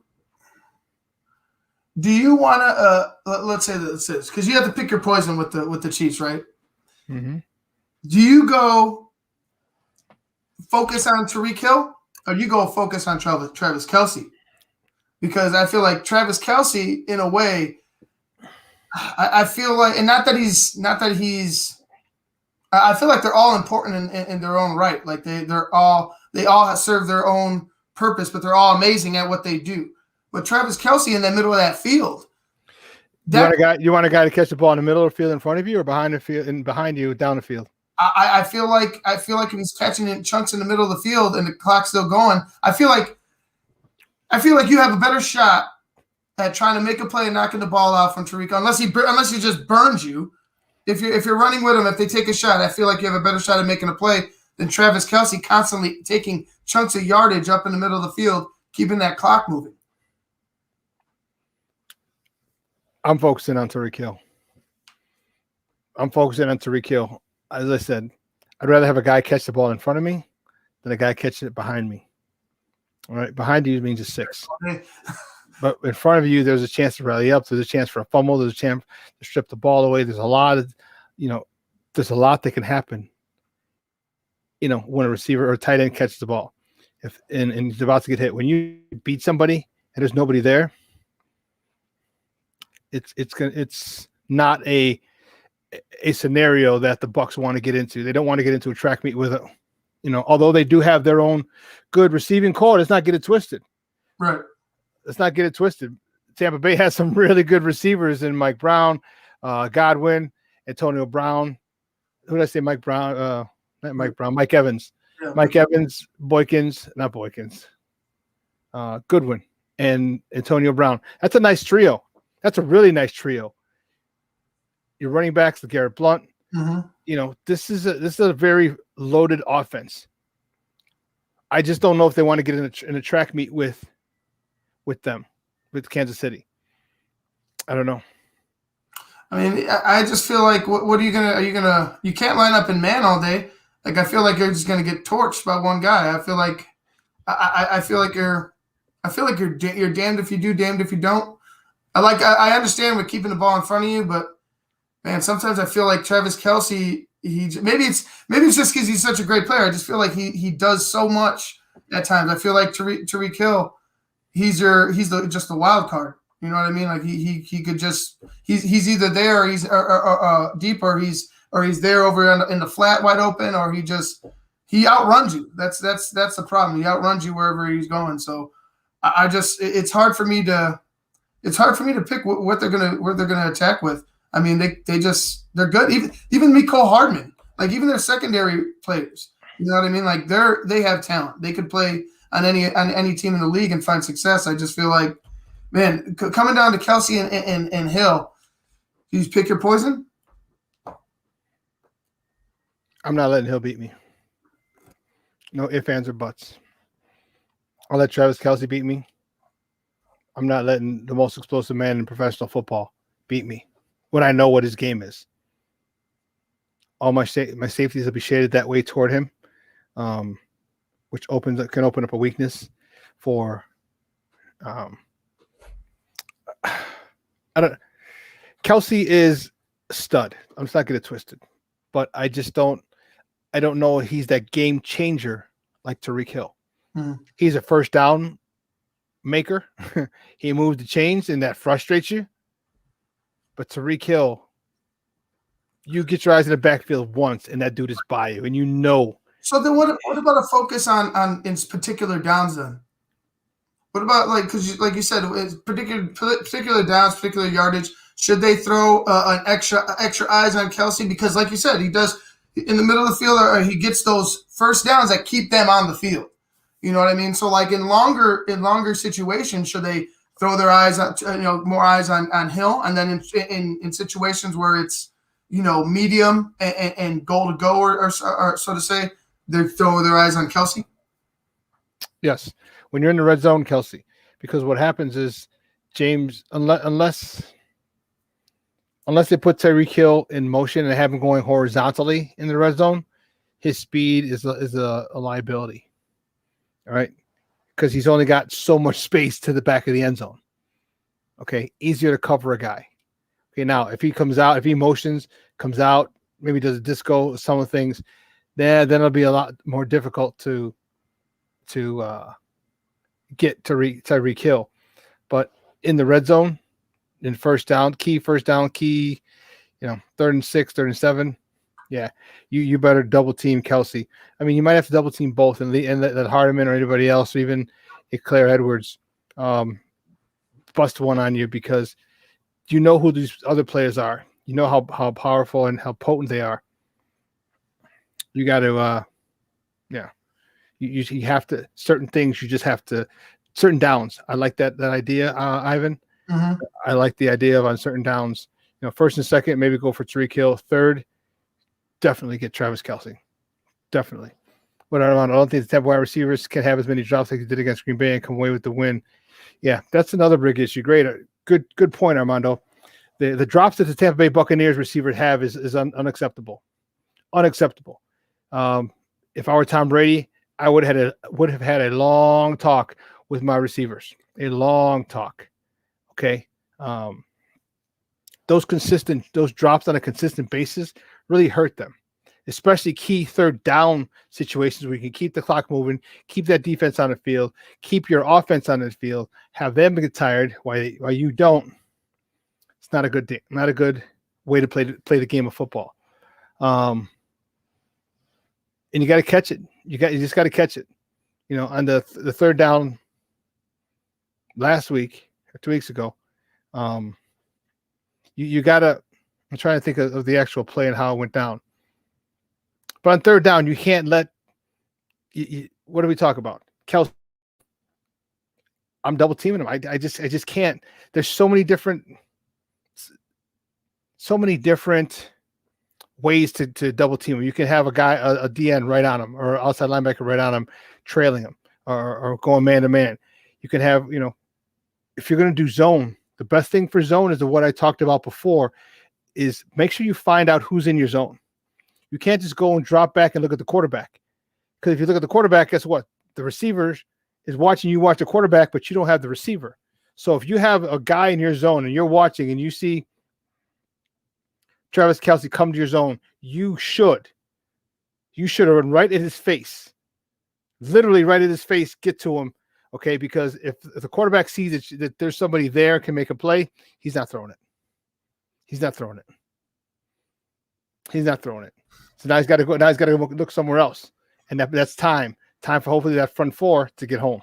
I like that. I like the idea of dropping a lineman or like one of those outside linebackers, or having them trail. Like I like that idea. I just. You're right.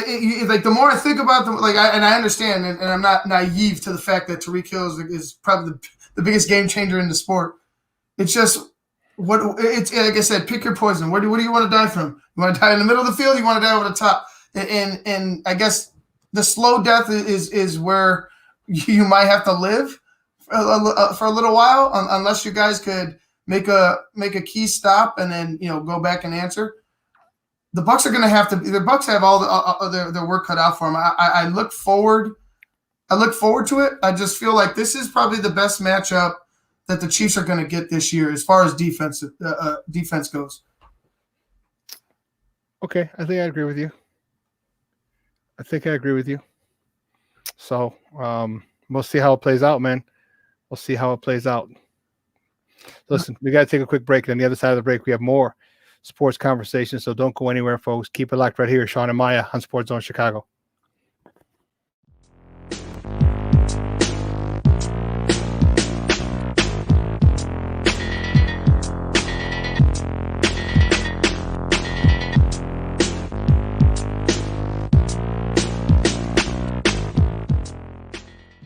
AutomotiveMap.com presents the Sports Flash on 1330 and 95.9 The Zone.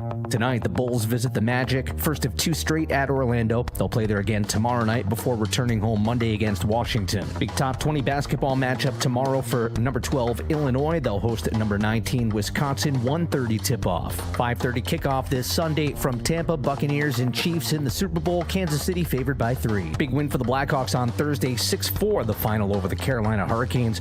Chicago scored 3 times in the first, 3 times in the third en route to the win. Alex DeBrincat with a pair of goals, 30 saves in net from Kevin Lankinen. Patrick Kane with a goal and 3 assists. Dominic Kubalik with a goal and 2 helpers. The Hawks are 4-4-4 with the win. They head out on the road for a pair of games at Dallas Sunday and Tuesday. Chuck Sanders, that's the Sports Flash, 1330 95.9 The Zone. Liberty Mutual Insurance Company presents and Doug. Breathe out and repeat after me. Liberty Mutual customizes your car insurance so you only pay for what you need. Liberty Mutual customizes your car insurance so you only pay for what you need. Your bird is eating my candles. Your bird is eating my candles. No, seriously, he's making a mess. No, seriously. Liberty, liberty, liberty, liberty. Get a customized quote at libertymutual.com.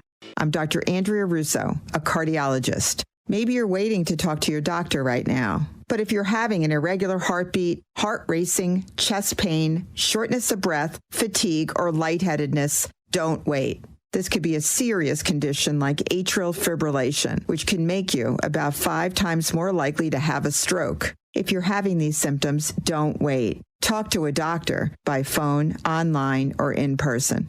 Brought to you by Bristol Myers Squibb and Pfizer.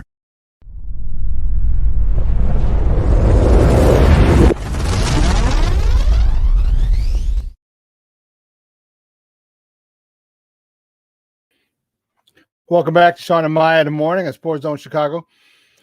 We're talking a little Super Bowl. That a little game that's happening this Sunday from Tampa Stadium. How much of an advantage, Ivan, do you think that the Bucs are going to have? How much? Well, I mean, minus the cannons. Like the NFL took the cannons out, so there will be no cannons, which is obvious. I mean, that makes sense. No cannons when the Bucs score. I think it might be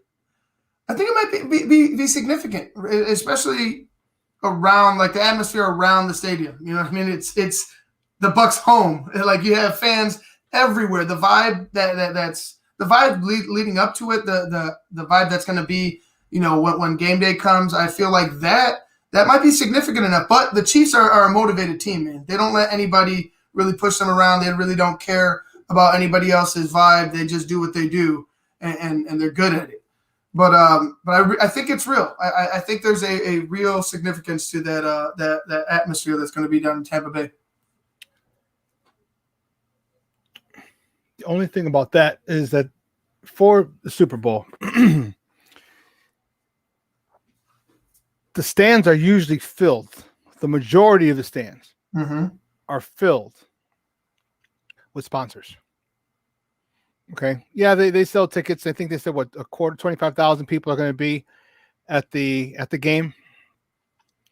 You have to figure out how many of that is going to be sponsors. Because that's the NFL, that's your baby. That's their baby, which is why there's no there's no news that can come out. If you notice, guys, there's no news that you haven't heard any news of anything, anyone signing, anyone potential. No news comes out the week before the Super Bowl. NFL will not allow it. Okay, everything has to happen that first week after after Championship Sunday or after the Super Bowl. This week that we're in right now, there is no news other than Super Bowl news. Okay, this is their baby, so they're going to be the people who put up, the millions of dollars, hundreds of thousands of dollars for sponsorship in the NFL. This is where they get to go. Okay, this is what their donation, gets them. I don't know how many fans they're going to have because of that. First of all, it's a short number because of the sponsors. Secondly, it's even smaller because of the limited number of seats there. So I don't know if they're going to have that advantage or how much it's going to be a factor. I think that there'll be more than enough fans for that. I mean, they'll feel the energy and playing at the home stadium. Mike, here's one of the questions that I have. Are they still in their own locker room? There's going to be something different. That's a mind blow if you have to go into the visitors' locker room. That's weird. Are they the home team because it's an NFL site, an NFC site? That's what I have. I'm not sure about.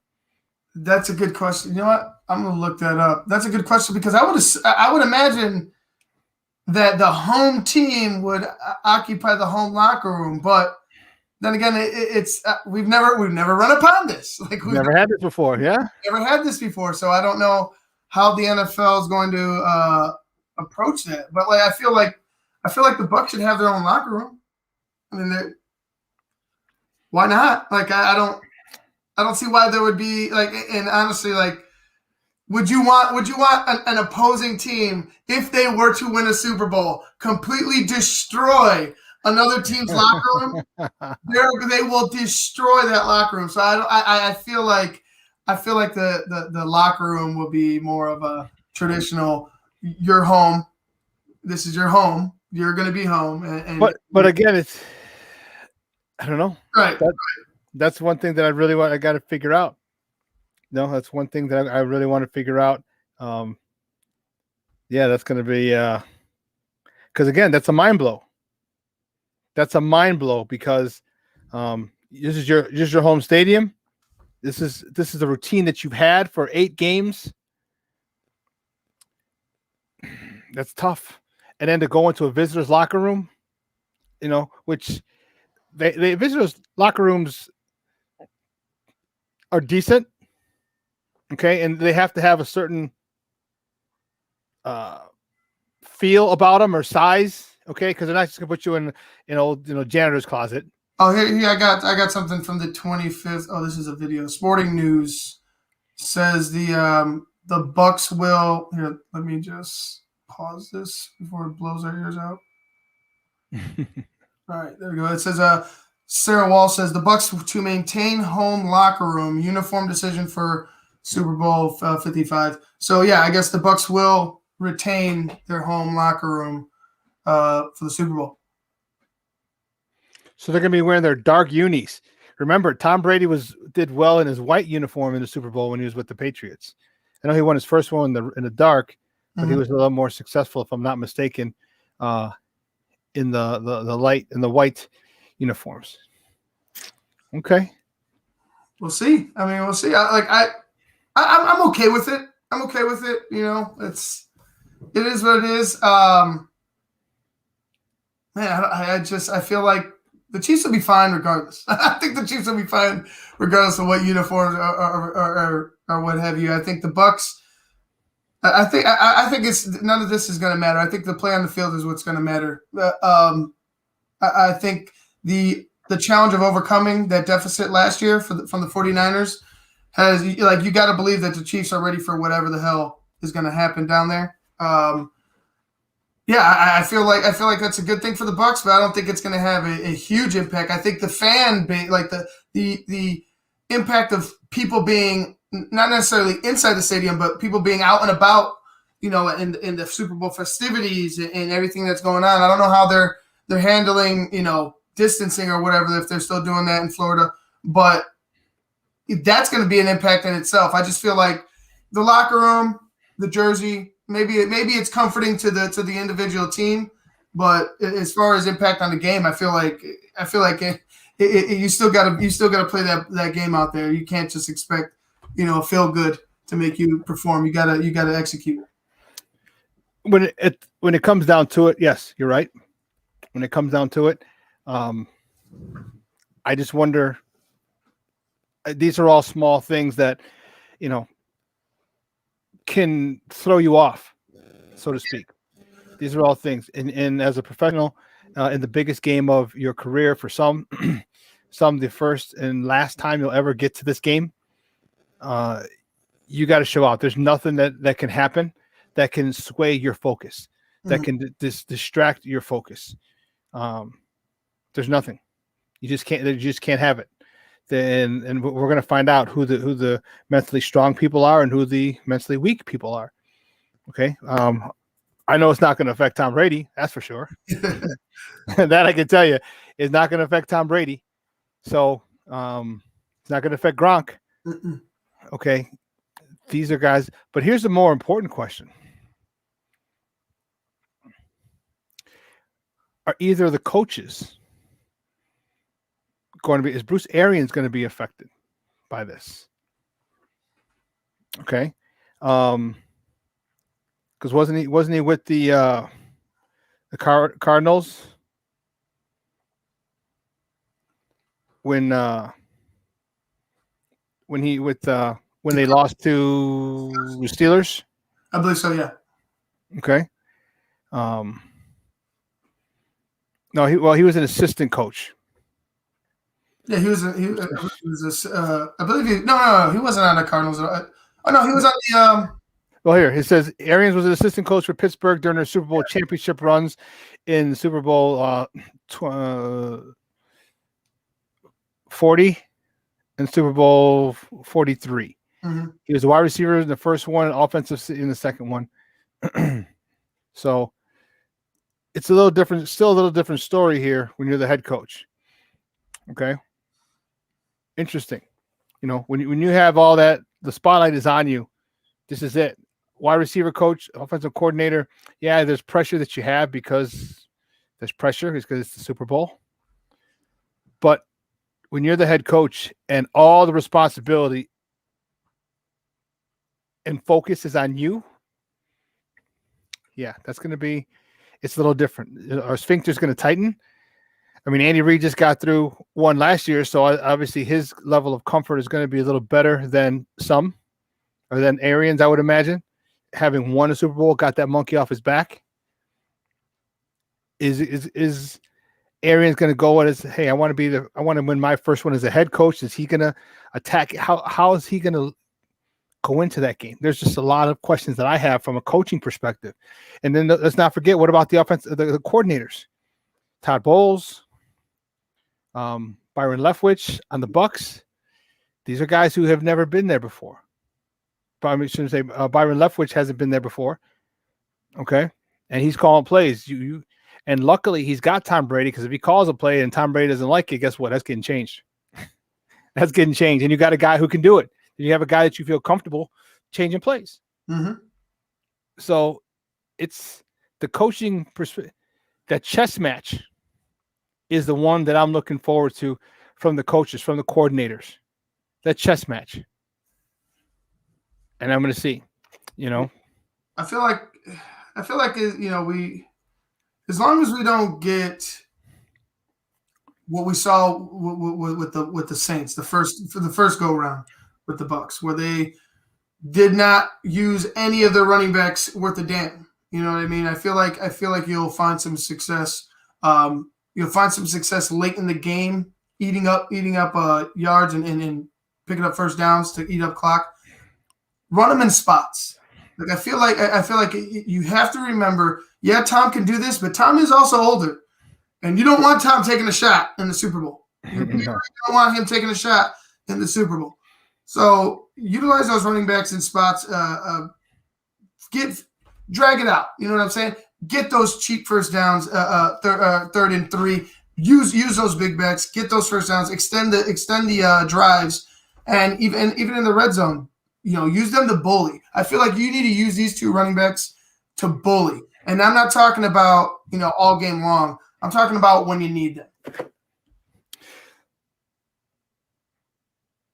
I would like to see them go at it and attack them with the run early. I want to see them attack with the run early. Tom Brady's going to do what Tom Brady's going to do. Okay.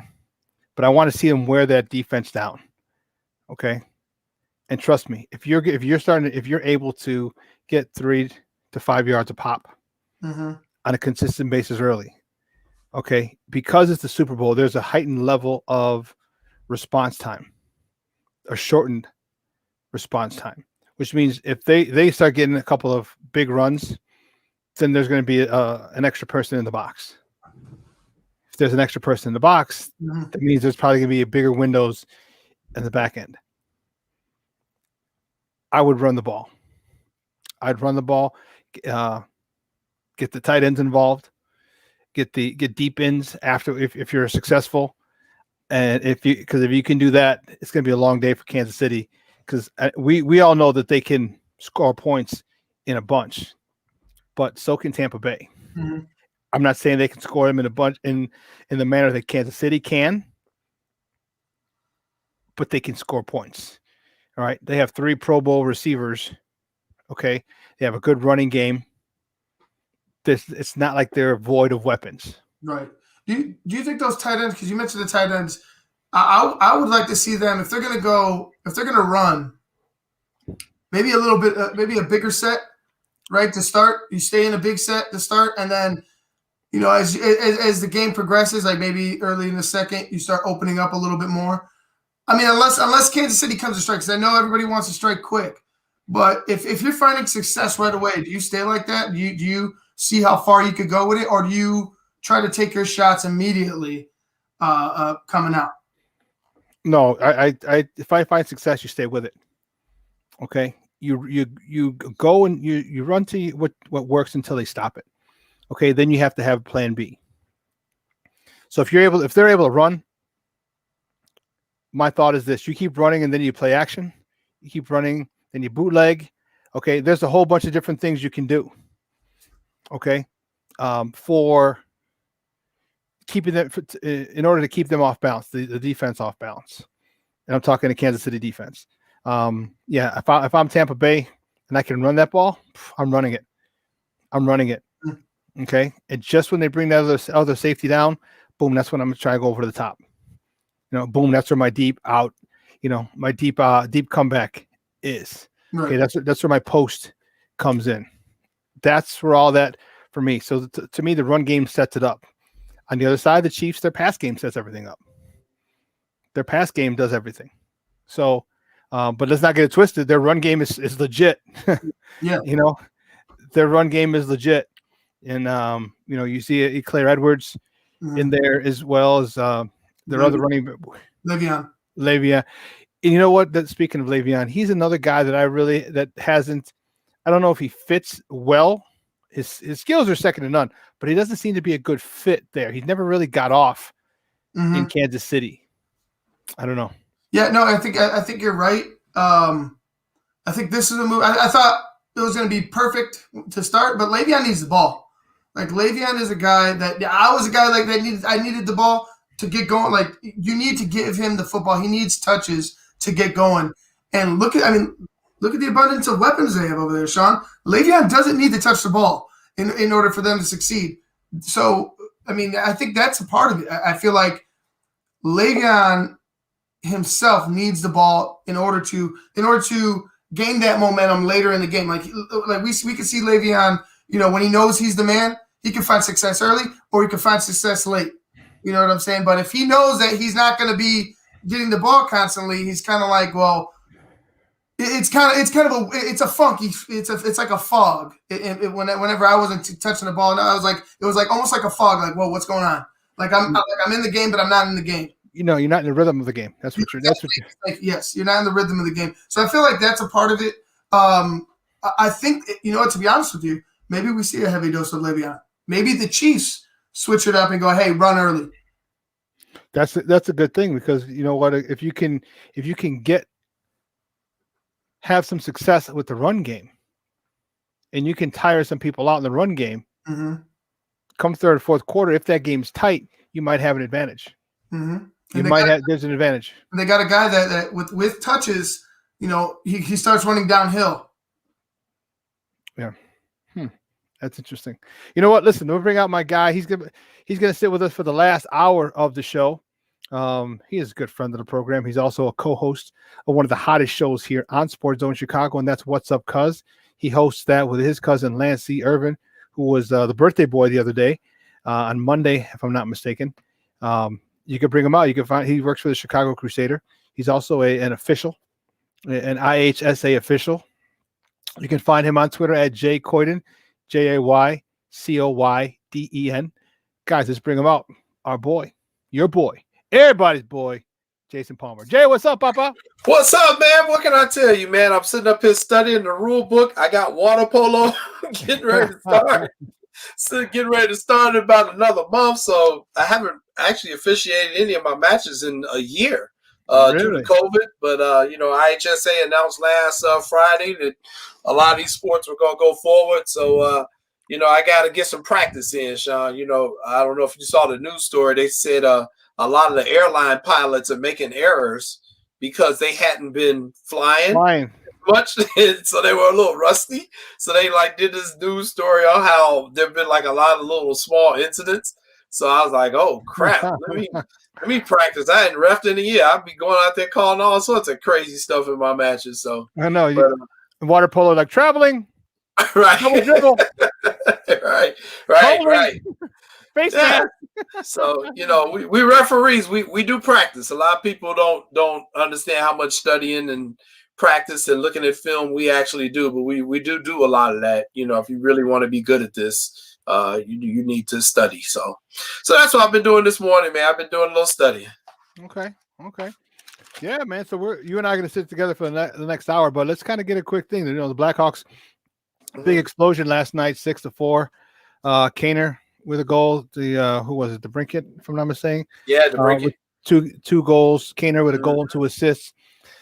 These youngsters, if they can start stepping up, this is going to make this Blackhawk team a lot more potent as the season goes on. Shawn, I was very impressed with that win last night. I actually watched the whole game from start to finish. It was back and forth. And I think those are the type of games you have to win as a young team to grow confidence. Because, first of all, Carolina is a very good team. They're going to be contending in the Stanley Cup playoffs without a doubt. And you went toe-to-toe with them. And then you beat them. So, the previous game, you lost to them in a shootout. And now this one, you beat them. I'm very impressed with them. I have to give them a lot of credit, especially when you consider, Shawn, they're doing this without Kirby Dach, and they're doing it without Jonathan Toews. So it's very encouraging to see what they've done. I think they've found their number one goaltender. I think so. I think that we've kind of put that to rest. So that's good. So, I've seen a lot of progress from them in a rebuild year because, remember, this is still a rebuild year.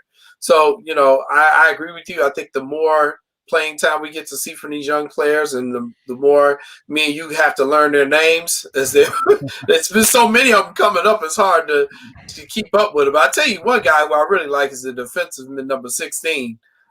He just go out there hitting folk. He old school 80s hockey, man. He's like, I ain't trying to score. I'm just hitting people. You know what? It is a situation where you get these young guys involved. It helps the team. It helps the veteran. I love it. I love having to learn these new names. I love it. I think this is awesome. I think this is a good proving or maturation process for these kids, because we're going to need them next year. You know, I think next year is where we actually have a chance to be good if these guys can really develop and become consistent. Be consistent, you know. So yeah, I mean, Zadorov was the defenseman I was talking about, but I mean, they've been really good. Pierre Suter has been good. He's got a hat trick already, for Christ's sake. Those are his first 3 goals. Right. Kubalik scored yesterday, which is good. You know, that's a guy who I really want to see take another step. You know, he really impressed last year. He was in contention for being the rookie of the year, and came up a little bit short. But, you know, they all have to take steps. I think Brandon Hagel is taking some big steps. So, you know, it's really encouraging, man. You know, it'll be better once we can get some fans back into the stadium. I'm sure that'll help the guys out a little bit. But the Blackhawks have, you know, their record is actually even. I don't think a lot of us understand that. They're 4-4-4. So that's pretty. It doesn't get much more even than that, dude. It get more even than that. Think about it, because you know it's hockey. You know, for those 4 that you lost in overtime shootout, you still get a point for them. So that's my thing. You got to rack up these points any way you can get them, especially in this short 56-game season. So you know, they're looking like they're going to make the playoffs if they can keep up, you know, kind of this pace, and they've played some tough teams. So, you know, we'll see. They got a tough challenge on Sunday. They're playing Dallas at 2:00 right before the Super Bowl kicks off. So it'll be a good day. I can watch some hockey and then turn to the Super Bowl. Yeah, it's going to be a fun Sunday. You know, this Blackhawk team is so, to me, again, I love it. I love it. I'm loving these young guys. And the more I keep seeing these guys, the youngsters score now.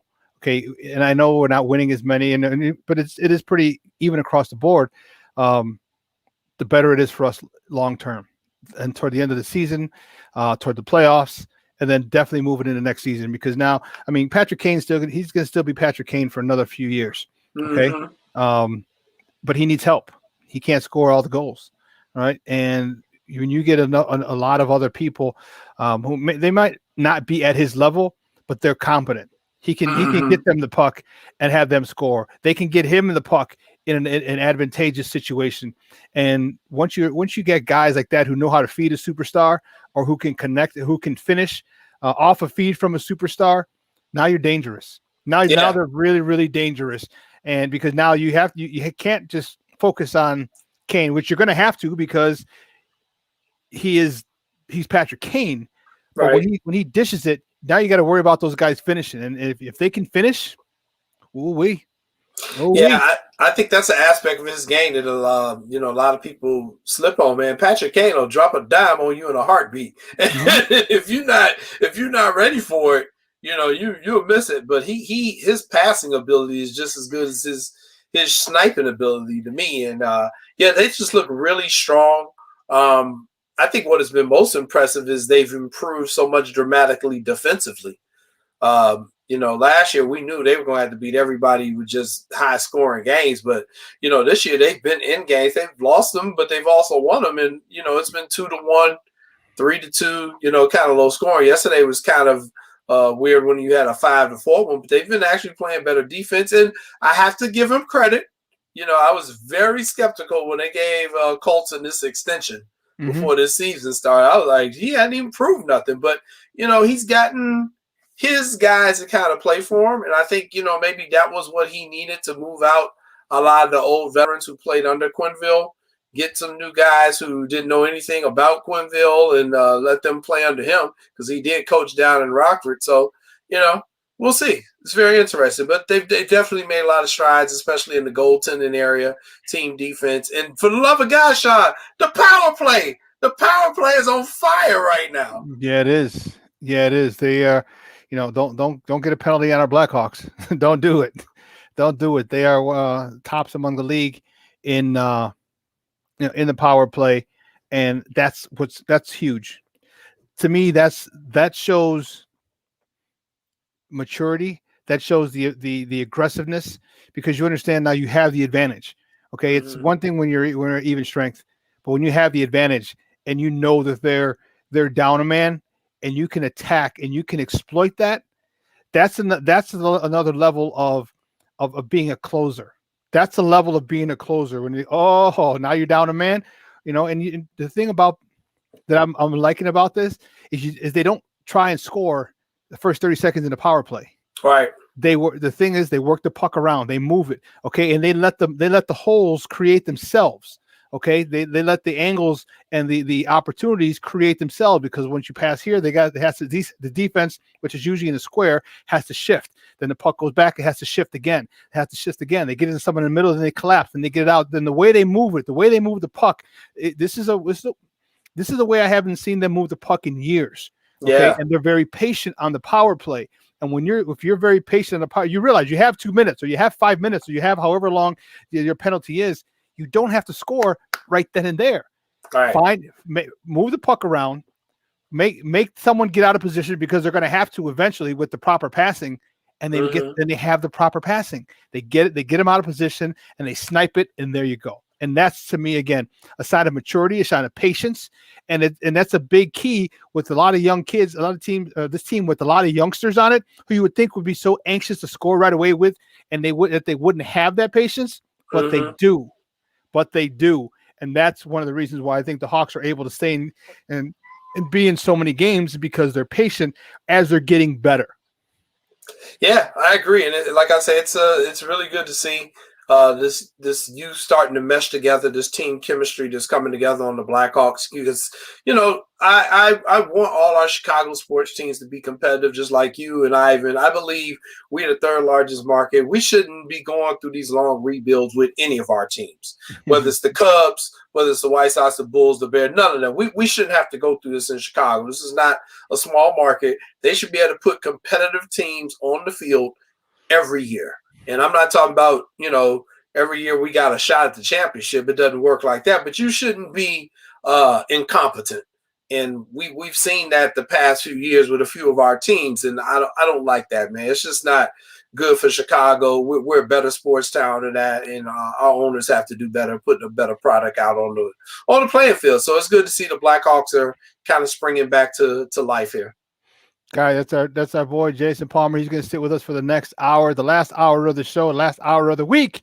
We got to take a break, because on the other side of the break, we have a guy from SB Nation, James Yarko, who's going to call. He's going to give us a Tampa Bay Buccaneers perspective. And I love it. I love me some Tom Terrific. Tom Terrific is wicked pissa, freaking wicked pissa. I love him.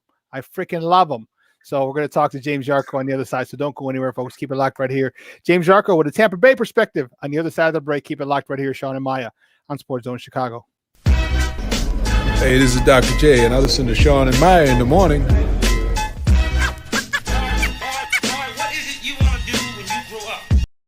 AutomotiveMap.com presents the Sports Flash on 1330 and 95.9 The Zone. Tonight, the Bulls visit the Magic, first of 2 straight at Orlando. They'll play there again tomorrow night before returning home Monday against Washington. Big top 20 basketball matchup tomorrow for number 12 Illinois. They'll host number 19 Wisconsin, 1:30 tip-off. 5:30 kickoff this Sunday from Tampa. Buccaneers and Chiefs in the Super Bowl. Kansas City favored by 3. Big win for the Blackhawks on Thursday, 6-4 the final over the Carolina Hurricanes. Chicago scored 3 times in the first, 3 times in the third en route to the win. Alex DeBrincat with a pair of goals, 30 saves in net from Kevin Lankinen. Patrick Kane with a goal and 3 assists. Dominic Kubalik with a goal and 2 helpers. The Hawks are 4-4-4 with the win. They head out on the road for a pair of games at Dallas Sunday and Tuesday. Chuck Sanders, that's the Sports Flash, 1330 95.9 The Zone. Liberty Mutual Insurance Company presents and Doug. Breathe out and repeat after me.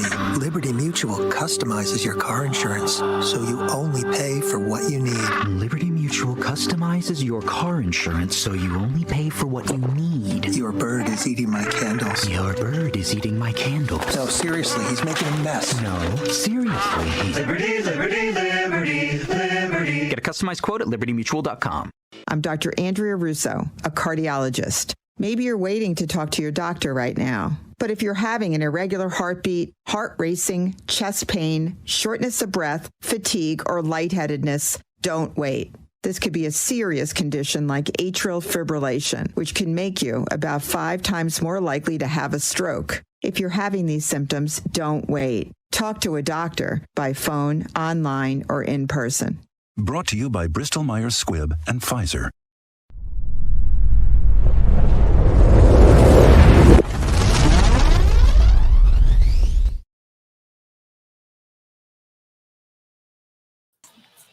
Welcome back to Shawn and Maya in the morning on SportsZone Chicago. We hit the last hour. This is the home stretch of the show for the day and of the week. And I'm excited. I'm sitting here with my guy, Jason Palmer. He's going to sit in with me for the last hour. You know how he does on Mondays and Fridays. And, that little football game that got going on Sunday. We're going to talk about that for a little bit. But there's we want to get a perspective. And I tried to reach out to the Chiefs guy, and they didn't get back to me. I'm telling you. I was like, oh, well.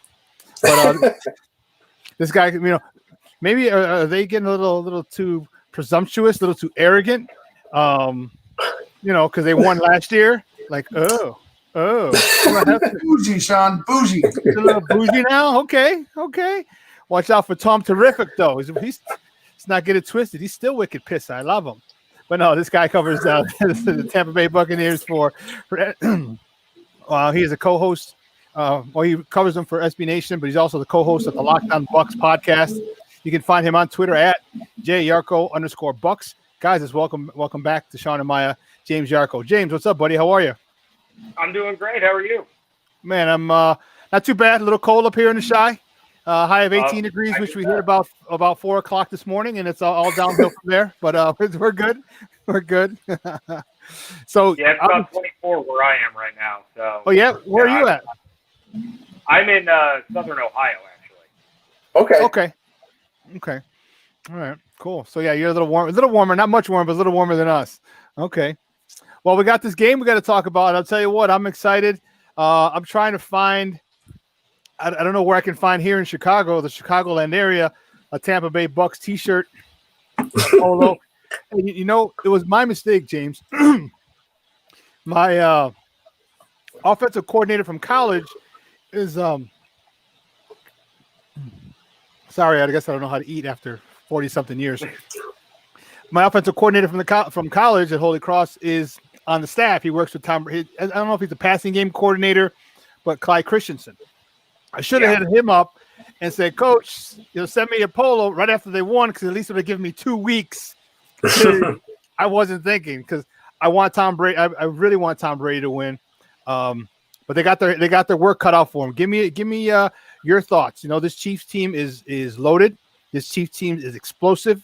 This Chiefs team is the defending, or they are, the team is, I should say, the defending champ. But you got the GOAT on the other side. This guy's done it 6 times. He's been there 9. This will be his 10th time. Your thoughts going into Sunday on the chances of Tom Terrific, of the Tampa Bay Buccaneers, Tampa Bay Grancaneers and crew? Yeah, I think it's going to be really different than it was in Week 12. I don't think this is the same Buccaneers team that the Chiefs already beat. You already have the thrown-in wrinkle of Vita Vea returning, which is not a guy that they had to face in Week 12. And I asked Patrick Mahomes about that on Wednesday, and he told me, Vita Vea is a guy I have to know where he is on the field at all times, because he can single-handedly disrupt the game. So after that Chiefs game, they found a little bit of a rhythm. They found some defensive prowess there in the second half. And after that, they haven't lost a game. So they started to figure some things out. They regrouped in the bye week, and then they've done nothing but win ever since. So it's not going to be a Tyreek Hill 200 yards and 2 touchdowns in the first quarter kind of game. It's going to be close. It's going to be maybe, I've seen some people say it's going to be real high scoring.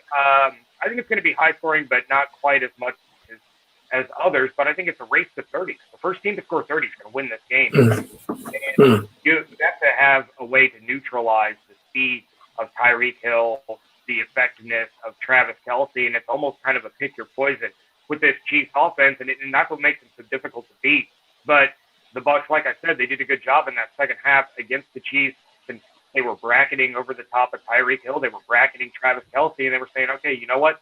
Beat us with Mecole Hardman. Beat us with your running back. Beat us with somebody other than your top two guys. And you saw it. It went from 17-0 to finishing 27-24, even with a few turnovers by the Buccaneers. So these two teams are probably the most evenly matched teams we've seen in the Super Bowl in a few years. You know, this is you talked about Vita Vea not being there. How are they going to get pressure on Mahomes? Okay, they need to get pressure. They need to hit him. They need to hit him. Because I don't know if you want to put all that on your back four in the back end. Although there's one of the better back ends in the league, especially now that Antonio Winfield Jr. is back playing. That's a huge get. Welcome back. But you almost got to. I almost forgot. You had some guy named Ndamukong something or other, and believe me, we hate that sucker here in Chicago. His time with the line, but Ndamukong Suh is a guy that's got to be, him back next to Vita Vea. That's going to be a very formidable front. If you can get pressure on Patrick Mahomes and get him out of the pocket with just the front four, that's going to be very helpful in getting Mahomes down, getting him to throw the ball out of bounds, or getting him to run, because there'll be a lot more people in the back end. Yeah, absolutely. And that's something that they did have a little bit of success with the first time around. They got pressure on Mahomes on over 20 of his dropbacks, and that was without Vita Vea. You have Ndamukong Suh and William Golston, and William Golston is often overlooked in this defense. They led the team in quarterback hits. They can get pressure up the middle. So the goal with Vita Vea is you want to collapse the interior of that pocket as fast as you can, which they did a good job of against the Green Bay Packers, so that when Mahomes is trying to spin out of trouble or trying to escape the pocket, he's running face first into Jason Pierre-Paul or Shaq Barrett, who are going one-on-one with backup tackles. So if they can get that pressure with Vea to JPP, Shaq, William Golston, and then they're rotating in Raheem Nunez-Roches and Steve McClendon, who have done very admirably in Vita Vea's absence, that's how you force some of these mistakes. The Buccaneers defense leads the NFL in turnovers in this postseason, and it's because they've been able to get pressure on the quarterback, make them uncomfortable, send some exotic blitzes. You have Devin White being fired out of the cannon when he comes on some of these delayed blitzes to get after the quarterback. So being able to do that to Patrick Mahomes is far easier said than done. I think Patrick Mahomes is the absolute hands-down best in the NFL at being able to improvise, escape danger, create plays out of just absolutely nothing. So it is crucial for Vita Vea and Ndamukong Suh to team up, collapse the interior, and allow JPP and Shaq to work one-on-one on the outside against these backup tackles. Hey, James, quick question.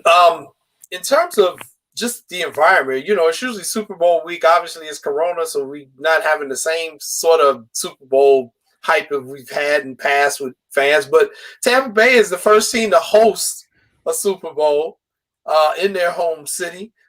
What have you heard in terms of what they're going to do with the fans, and how many are they going to allow in, and what type of impact do you think that can have on this Super Bowl that we haven't seen in Super Bowls past, since it is Tampa playing in their home stadium? Right, yeah, there's going to be 25,000 fans allowed in. The NFL is bringing in 7,500 frontline vaccinated workers as a thank you for all their work during this pandemic. Nice. They were awarded some tickets, which is a phenomenal gesture, absolutely fantastic. As far as the home field advantage, though, there really isn't much of one. The Chiefs were able to sell some tickets to their fans, and we know the Chiefs fans travel really well. And one of the big things about Raymond James Stadium is, of course, the pirate ship. You got those cannons firing when they get into the red zone. You got them firing when they score. That's not happening. The NFL said no, and as disappointing as that may be, you have to agree with the call, because this is supposed to be a neutral site game. I think the big advantage as far as the home field is the fact that the team's routine stays exactly the same. They're sleeping at home. They're with their families throughout the week. There was no travel involved. Everything is exactly exactly the same as it was for any other home game this year. So that sense of routine, that sense of comfort, that sense of normalcy, I think will help out, especially with so many young players on this football team. So many of these guys had never even been to the playoffs before, let alone been in a Super Bowl. So you look to guys like Brady, Gronk, Shaq Barrett, Jason Pierre-Paul. Those guys have had Super Bowl experience. You have a few guys with some playoff experience in Antonio Brown and Leonard Fournette and those guys. But a lot of these, this is their first taste of the postseason. Levante David, drafted in 2012, had never been to the playoffs before. So this is all very new to all of them. But having it at home, being able to have their normal daily routine, I think has added a little level of normalcy to their lives. And, it may or may not help. Only time will tell. One of you guys, we're joined by James Jarko from the host of the Lockdown Bucks podcast, talking a little Super Bowl from a Tampa Bay perspective right here on Shawn and Maya on SportsZone Chicago. Go ahead, Jay. Another one. Follow up. Yeah, just a quick follow up in terms of the weather. We're hearing this possible. Well, it's Florida, so you can definitely expect it. You can expect that rainstorm that's going to come through there. What do you think that could do to the game if they do get a rainstorm coming down there during the game? To me, that's an advantage for the Buccaneers. You take a look at the Chiefs' running defense. They have allowed 16 fewer rushing yards than the Buccaneers' rush defense in one fewer game. So, the run defense of Kansas City is very vulnerable. And if you're going to have a wet surface, a slippery surface, it's not going to take away. You can't take it away, but it will help to neutralize a little bit the speed that Kansas City has on offense with Tyreek and Nicole and Sammy and Clyde and all those guys. So if you can orchestrate a game plan where you're playing in sloppy, wet conditions and you're able to ground and pound with Leonard Fournette and Ronald Jones, who has now had 2 more weeks to get healthy, get that quad right, you can control the time of possession. You can help neutralize the Chiefs offense by not letting them on the field. Then your defense doesn't have to deal with quite as much of the speed on slippery conditions. So, a lot of Buccaneers fans are saying, bring on the rain. We would rather have it that way. But it's, ultimately it's football. The Chiefs have played in the rain before. That doesn't matter. You just look to how wet is it going to be? How's the turf going to hold up?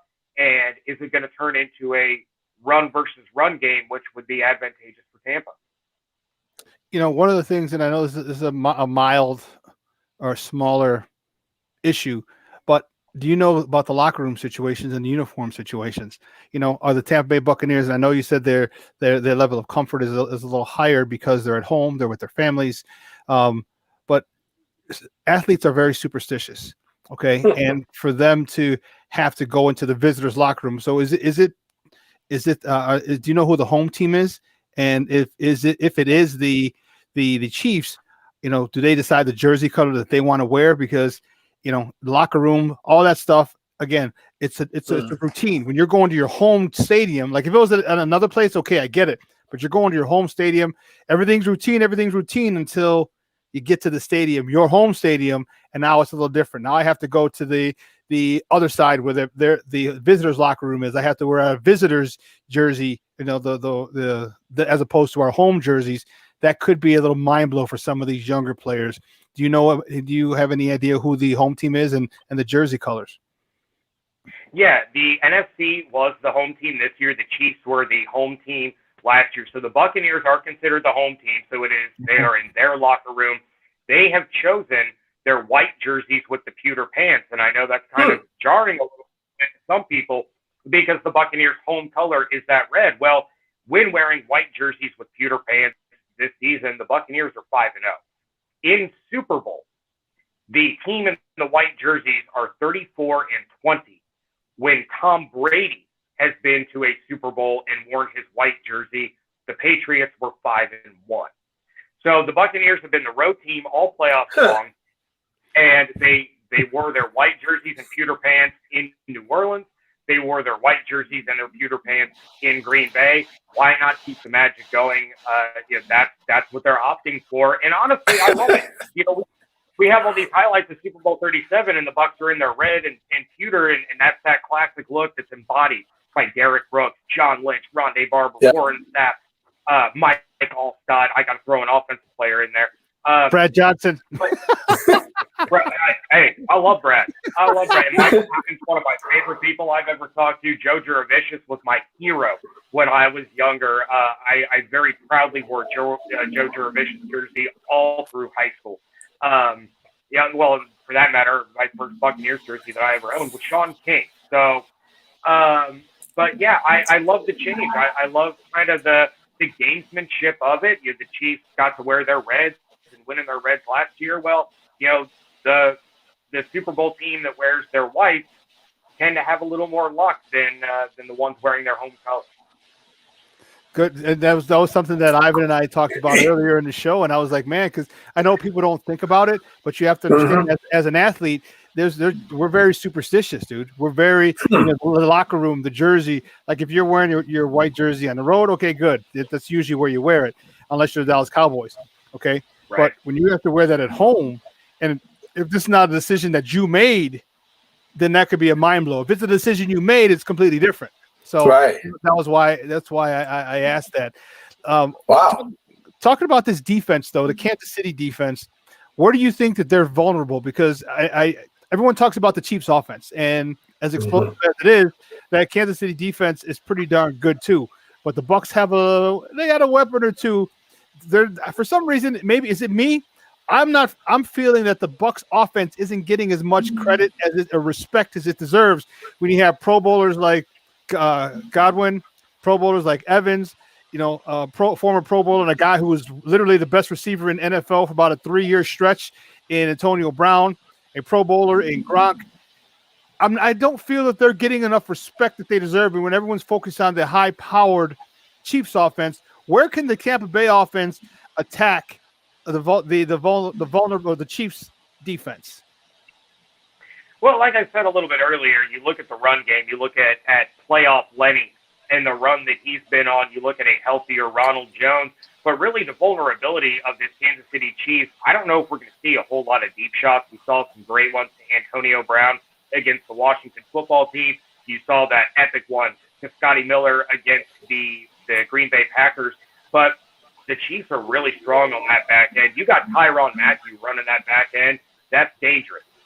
So the Chiefs' vulnerability is really kind of that intermediate passing game over the middle. When you have guys like Chris Godwin, you can line up in the slot, run them over the middle. Cameron Brate has been huge this postseason, getting him up the seam through the middle of that Kansas City defense. You have Tyler Johnson, the rookie out of Minnesota that has been looked to on crucial third downs in the fourth quarter, both against the Saints and against the Green Bay Packers, coming up with some huge plays. So the Buccaneers can, they can attack you on the outside. Absolutely. You got Mike Evans, you got Antonio Brown, Chris Godwin, Scotty Miller. You line all those guys up on the outside.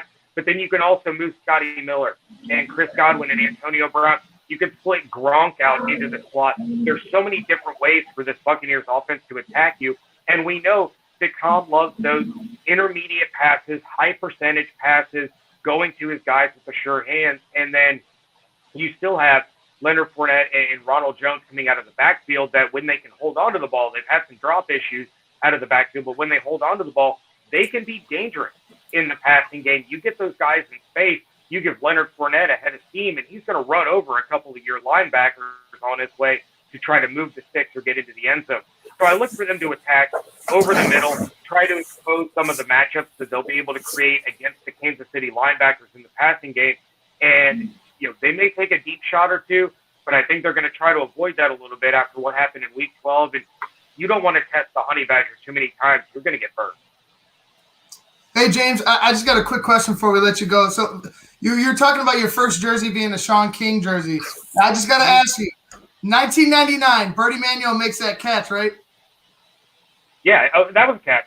That was a catch. I just had to ask because, I remember watching that game, and I'm sitting there, I'm like, no. I was rooting for the Bucs at the time, and I was just like, oh my god, I couldn't. I'm looking around like nobody else sees how wrong this is. I thought it was. Well, and that's when we started with nobody knows what a catch is, because after that game, they adjusted the rule for what a catch was. They called it the Burt Emanuel rule. Yep. And we haven't known what a catch is ever since. But yeah. Kurt Emanuel caught that ball. The Buccaneers would have beaten the Rams, the greatest show on turf, held to 11 points. And you better believe that the Buccaneers would have beaten the Tennessee Titans. As much as I love Steve McNair and Eddie George, as a certified Ohio State Buckeye hater, Eddie George is one of my favorite players of all time. But the Buccaneers would have won that Super Bowl, no doubt. I believe Hey, it. Jay. I just had to ask, man. I just had to ask. Hey, James, I got to ask this question. The special teams, we haven't talked about them a little bit here on both of these teams. What do you see as the main contributors on special teams and what could be a factor? Because, that can be a big turn in a game if someone makes a play on special teams. Yeah, and we saw the Buccaneers special teams exposed a little bit against the New Orleans Saints. They had a huge punt return that set the Saints up in great scoring position. Then they had another one returned for a touchdown that got called back. But special teams for the Buccaneers has been a little bit of an issue as far as tackling is concerned. So you have dangerous guys in the back for the Chiefs, returning kicks, returning punts. And if one of them were to break off a big play, of course, that could turn the tide in a Super Bowl. But one thing that I'm looking for, I'll throw this out there. I haven't heard anybody talk about it. And if anybody has, I apologize. But if the Bucs need a spark, let's say we're in the middle of the third quarter, the Chiefs are up, we'll say 21-10. Bucs need a little bit of a spark. The defense gets a stop. The Chiefs are punting. I would not put it past Mr. No Risk It, No Biscuit himself, Bruce Arians, to say, hey, Antonio, get back there, return a punt, spark this offense, and we see AB back there being a special teams contributor to try to give the Buccaneers a little bit of juice. Wow. Well, I mean, it is the last game of the season, so you Right. you got to pull out all the stops. Smoke them if you got them. My thought is, since you brought there's our man. Love Cuddy. Yeah, so do I. And let's not forget the defensive, the special team stalwart Pat O'Connor, who just happened to go to my high school. So he might make a big play too. So he's one of the guys. We actually have two guys. He got a first sack this year. It was a great play. We got two guys in the Super Bowl. One with O'Connor, and then on the Chiefs, Mike Kafka, the quarterbacks coach, is is another guy who went to St. Rita, my high school. So I'm wearing my Chicago White Sox, but it was a St. Rita night at the Sox Stadium 2 years ago. So I'm wearing my St. Rita colors. I'm proud. So either way, because Kafka already has a ring from last year, and maybe O'Connor can get one this year. Go Bucks, because I'm loving it. Hey, James, great stuff, buddy. I appreciate it. Do me a favor, let everyone know where they can find you and your work online. Yeah, you can find me over at bucksnation.com, SB Nation's Buccaneers page. I'm the deputy editor over there. We have an amazing staff. We've been working so hard and grinding so hard through this Super Bowl week. And you can find me and my co-host David Harrison on the Locked On Bucs podcast 5 days a week, all year long. We don't have an off season. We talk Buccaneers 5 days a week, all year long. So you make sure to check out the Locked On Bucs podcast, and you can find me on Twitter at @JYarko_Bucks. Great stuff, buddy. I appreciate it. Hey, Shawn, I gotta ask him something. Go ahead. We gotta ask you this one, James. The Lightning won the Stanley Cup. The Rays went to the World Series, and now you got a damn team in the Super Bowl. What's it like to be a Tampa Bay person right now? A lot of people are going to look back on 2020 as the worst year ever. But if you're a Tampa Bay sports fan, you're like, you know what? It was all right. I'll take it now. I did not root for the Rays. I actually, I grew up 40 minutes north of Cincinnati, but I'm a Boston Red Sox fan. I was a fan of theirs before the Rays were even a thing. But my dad is a big Tampa Bay Rays fan, and so yeah, I was pulling for them in the World Series for my dad. And then we're huge Tampa Bay Lightning fans. My son is a youth hockey player. He wears number 86 for Nikita Kucherov. That is his favorite player. That is, when I was a kid, my idol was Michael Jordan.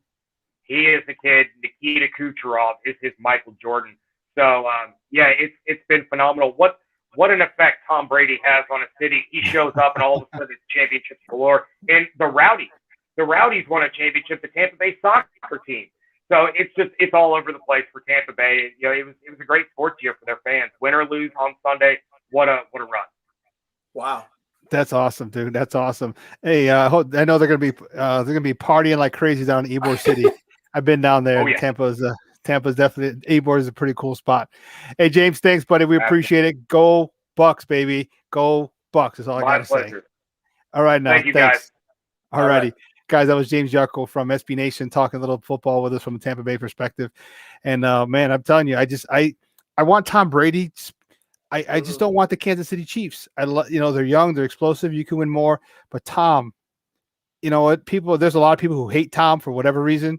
Maybe because, he's a Republican, maybe because he's a Trump supporter, maybe because he got a baby mama from a movie star and Bridget Moynihan, maybe because he's married to a supermodel in Gisele Bundchen, who makes a hell of a lot more money than him. Maybe whatever your reason, this guy is a winner. This guy is a winner. And part of the issue is, how many people love Tom Brady after his first Super Bowl? Because he was the 199th pick. He was basically an afterthought until Drew Bledsoe got hurt. And the story was so great. We built him up so much. And then once they build him up so much, now we got to tear him down. Like, no, this dude he bettered himself. And this is why, to me, sports is awesome. He was the 199th pick overall, the 6th round. And what did he tell the owner? This 199th pick, who had no definition whatsoever in his body. You saw the picture from his combine picture. He said, this is going to be the best pick you ever had. That's the pick. This is going to be the best draft pick. I'm going to be the best draft pick you ever had. Is this your king? That's the king right there. That's the king right there. And you know what? To me, that's a competitor. That's a winner. And when you have a guy like that who stops at nothing to get his team to victory, to get him to the pinnacle, dude, there's nothing like it. And and then personally, man, the only guy I said who had a better life than him is Derek Jeter. That's it. That's it. That's it. Yeah. I like Derek. Derek is my baseball. He kind of hero, man, because for what he did on the field and what he did off the field. So he's an impressive guy. I don't know which one's more impressive, but right. He's a hell of a guy. Yeah. I don't dislike Brady. I'm not in love with the guy, but I respect what he's done. You have to. There was a few years ago, people were saying, he's the greatest all the time. I was like, for me, Montana's still kind of up there. Marino's up there, even though Marino didn't get the ships. But, he has changed my mind over the past few years because the guy knows how to win.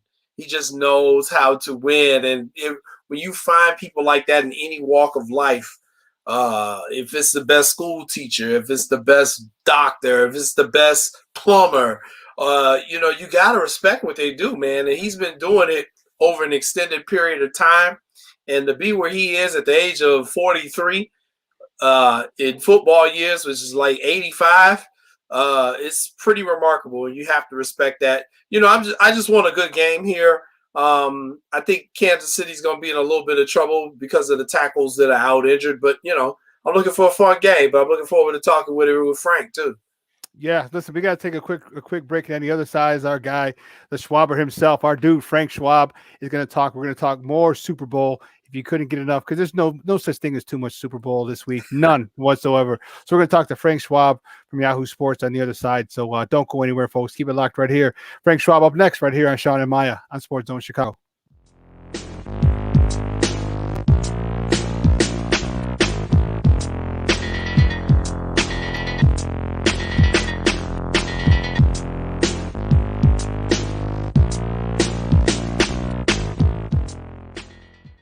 AutomotiveMap.com presents the Sports Flash on 1330 and 95.9 The Zone. Tonight, the Bulls visit the Magic, first of 2 straight at Orlando. They'll play there again tomorrow night before returning home Monday against Washington. Big top 20 basketball matchup tomorrow for number 12 Illinois. They'll host number 19 Wisconsin, 1:30 tip-off. 5:30 kickoff this Sunday from Tampa, Buccaneers and Chiefs in the Super Bowl. Kansas City favored by 3. Big win for the Blackhawks on Thursday, 6-4 the final over the Carolina Hurricanes. Chicago scored 3 times in the first, 3 times in the third en route to the win. Alex DeBrincat with a pair of goals, 30 saves in net from Kevin Lankinen. Patrick Kane with a goal and 3 assists. Dominic Kubalik with a goal and 2 helpers. The Hawks are 4-4-4 with the win. They head out on the road for a pair of games at Dallas Sunday and Tuesday. Chuck Sanders, that's the Sports Flash, 1330 95.9 The Zone. Liberty Mutual Insurance Company presents. And Doug. Breathe out and repeat after me. Liberty Mutual customizes your car insurance so you only pay for what you need. Liberty Mutual customizes your car insurance so you only pay for what you need. Your bird is eating my candles. Your bird is eating my candles. No, seriously, he's making a mess. No, seriously, he's... Liberty, liberty, liberty, liberty. Get a customized quote at libertymutual.com. I'm Dr. Andrea Russo, a cardiologist. Maybe you're waiting to talk to your doctor right now. But if you're having an irregular heartbeat, heart racing, chest pain, shortness of breath, fatigue, or lightheadedness, don't wait. This could be a serious condition like atrial fibrillation, which can make you about 5 times more likely to have a stroke. If you're having these symptoms, don't wait. Talk to a doctor by phone, online, or in person. Brought to you by Bristol Myers Squibb and Pfizer.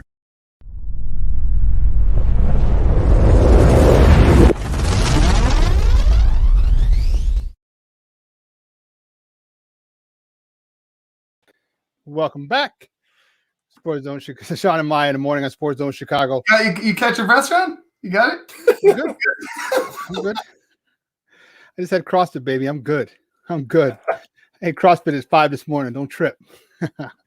Listen, our next guest is a guy you definitely wanted to talk to. He writes for Yahoo Sports, and I am fired up to talk to him because you know what? Super Bowl. It's Super Bowl, and I want to get his take on it, see who he's rooting for, if he has a rooting interest at all. He's a good friend of the program, and you've heard him on here plenty of times. You can find him on Twitter at Yahoo Schwab. Guys, let's welcome back to Shawn and Maya, Frank Schwab. Frank, what's up, buddy? How are you? Hey, what's going on? How you guys doing? Good. We're doing good. I am fired up. I am extremely excited about Sunday. I don't have a dog in the fight. My Bears suck. We have a lot of problems over here. But you know what? I'm a big Tom Terrific because he's wicked pissa. I'm a big Tom Terrific fan.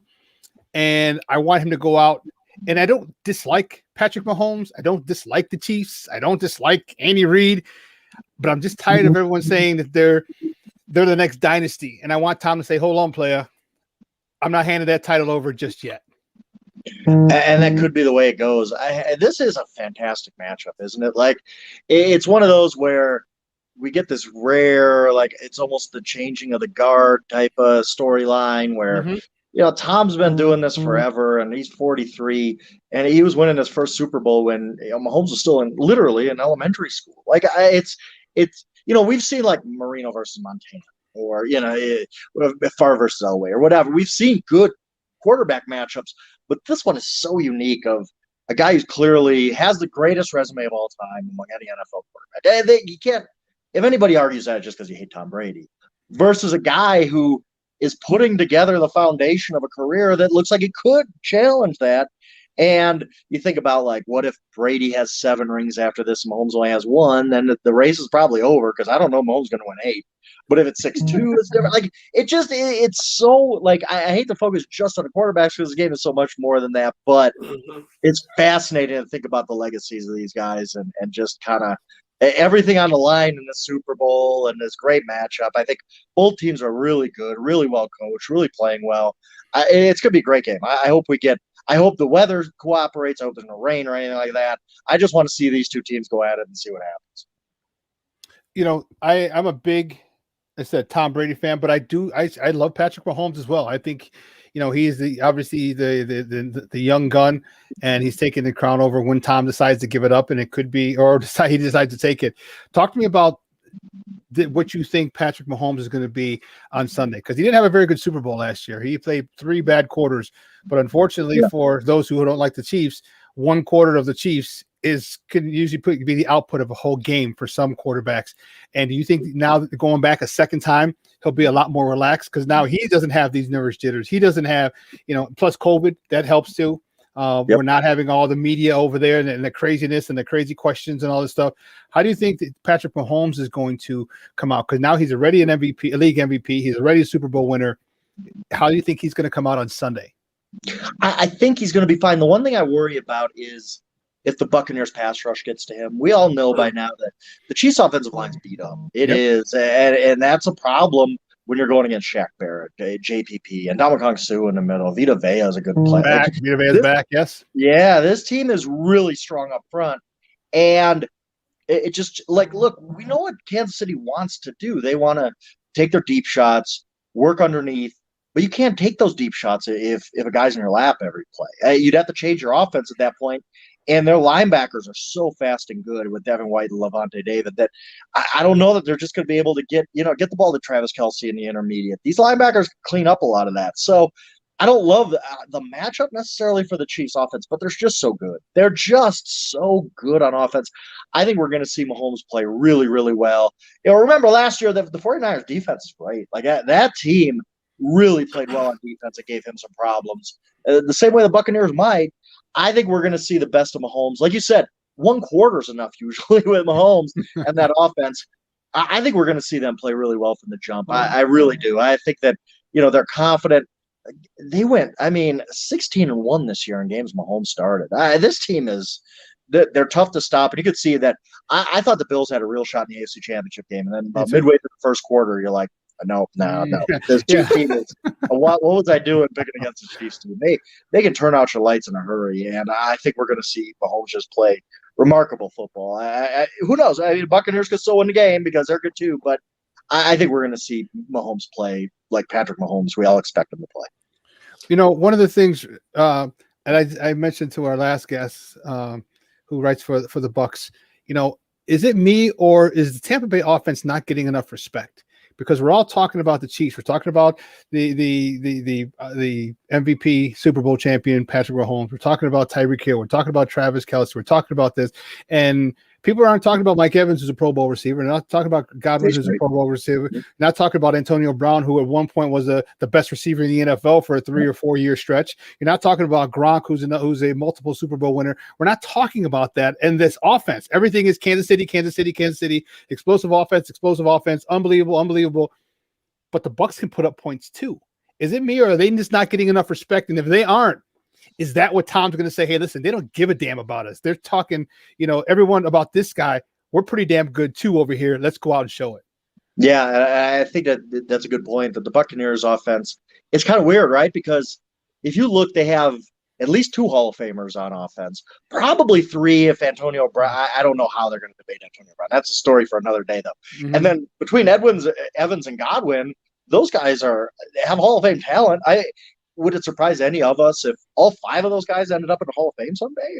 Not really. Like, maybe Godwin's a little bit of a stretch, but I'm just saying this team has such big stars, and they have played really, really well, and they've been good all season. I think that they can present some problems for the Chiefs. Now, the Chiefs defense is underrated too. Chiefs defense has played well. They're better than people think. I think the casual fan just thinks of the Chiefs as this great offense and defense is really bad. Now, the Chiefs defense, they might not be the 2015 Broncos or anything, but they are playing better, especially against the pass. I actually think we're going to see the Bucs run the ball a little more than we expect, just because you keep Mahomes off the field. That's the weakness of the Chiefs defense. But yet, this Buccaneers offense is good in many, many ways. Their offensive line is good. They can run the ball. Not that I think Leonard Fournette has been the star we all thought he'd be, but he's an effective back. Ronald Jones is an effective back. Gronk is still there to be a red zone guy. They come at you with waves. Scotty Miller is a good football player. They have so much depth on that offense that, yes, they are one of the few offenses I think can basically keep up with the Chiefs. I'm not saying if it gets into a shootout that I like the Bucs' chances, but if this game is 35-31, that wouldn't surprise me because I think both of these offenses can put up those type of points. Hey, Frank, quick question. If Brady has a bad game and throws as many interceptions as he did in the playoffs against the game against New Orleans, do the Buccaneers, do they still have enough to overcome that? I don't think so. I don't think that, maybe he could throw 1, maybe he could throw 2, but once you start, he threw 3 in the second half against the Packers. I don't think that you're just not going to have that opportunity against Mahomes. Maybe I'm hyping this offense up more than I should, but it just seems like you're going to have to score at least 28, at least. And if you're turning the ball over, if you're giving them short fields, then it becomes 35, 38, 42. They could just score so easily at times that I just don't think that they can lose a turnover battle by much here. Maybe by, again, maybe if you're -1 at turnovers, okay, that you maybe overcome that. But if it gets to a point where Brady's making mistakes like that, it becomes just you're just giving up points to the Chiefs and Mahomes, and you're getting in quicksand, and now you're having to pass the ball more. Now maybe you're turning it over again, and I just think it can get away from them that way. Then my quick follow up. Oh, go ahead. No. Sean. Yeah, guys, we're talking to Frank Schwab from Yahoo Sports, talking a little Super Bowl action right here on Shawn and Maya on SportsZone Chicago. And I guess just my one follow up, because we know the Chiefs' offensive line is beat up, but you got Mahomes who can use his legs. However, he's got a bum foot. So, what's the status of his health? And do we think he can hold up a whole game if he's got to use his feet a lot? Right. It sounds like he's healthy, but that's all relative, right? At this time in the NFL season, you're not 100%. And you're talking about you're trying to get away from Shaq Barrett. Like if you're 5%, like all of a sudden you might not have those wheels to get outside of him. And so I don't think he's fully healthy, but you could say that nobody's fully healthy at this time of year. But I think that is going to be a factor.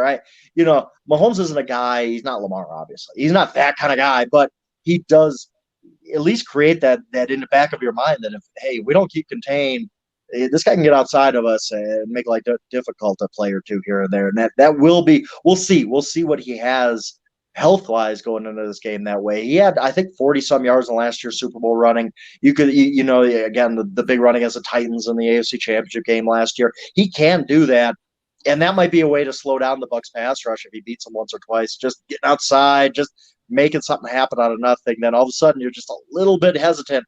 That could factor in. But if he's sitting duck back there, then again, JPP and Shaq Barrett are phenomenal edge rushers, and if they can just pin their ears back and know that they don't really have to worry about keeping Mahomes in the pocket because he's not going to get outside, then it becomes a different ball game for them, and they can really get after the quarterback without worrying about much else.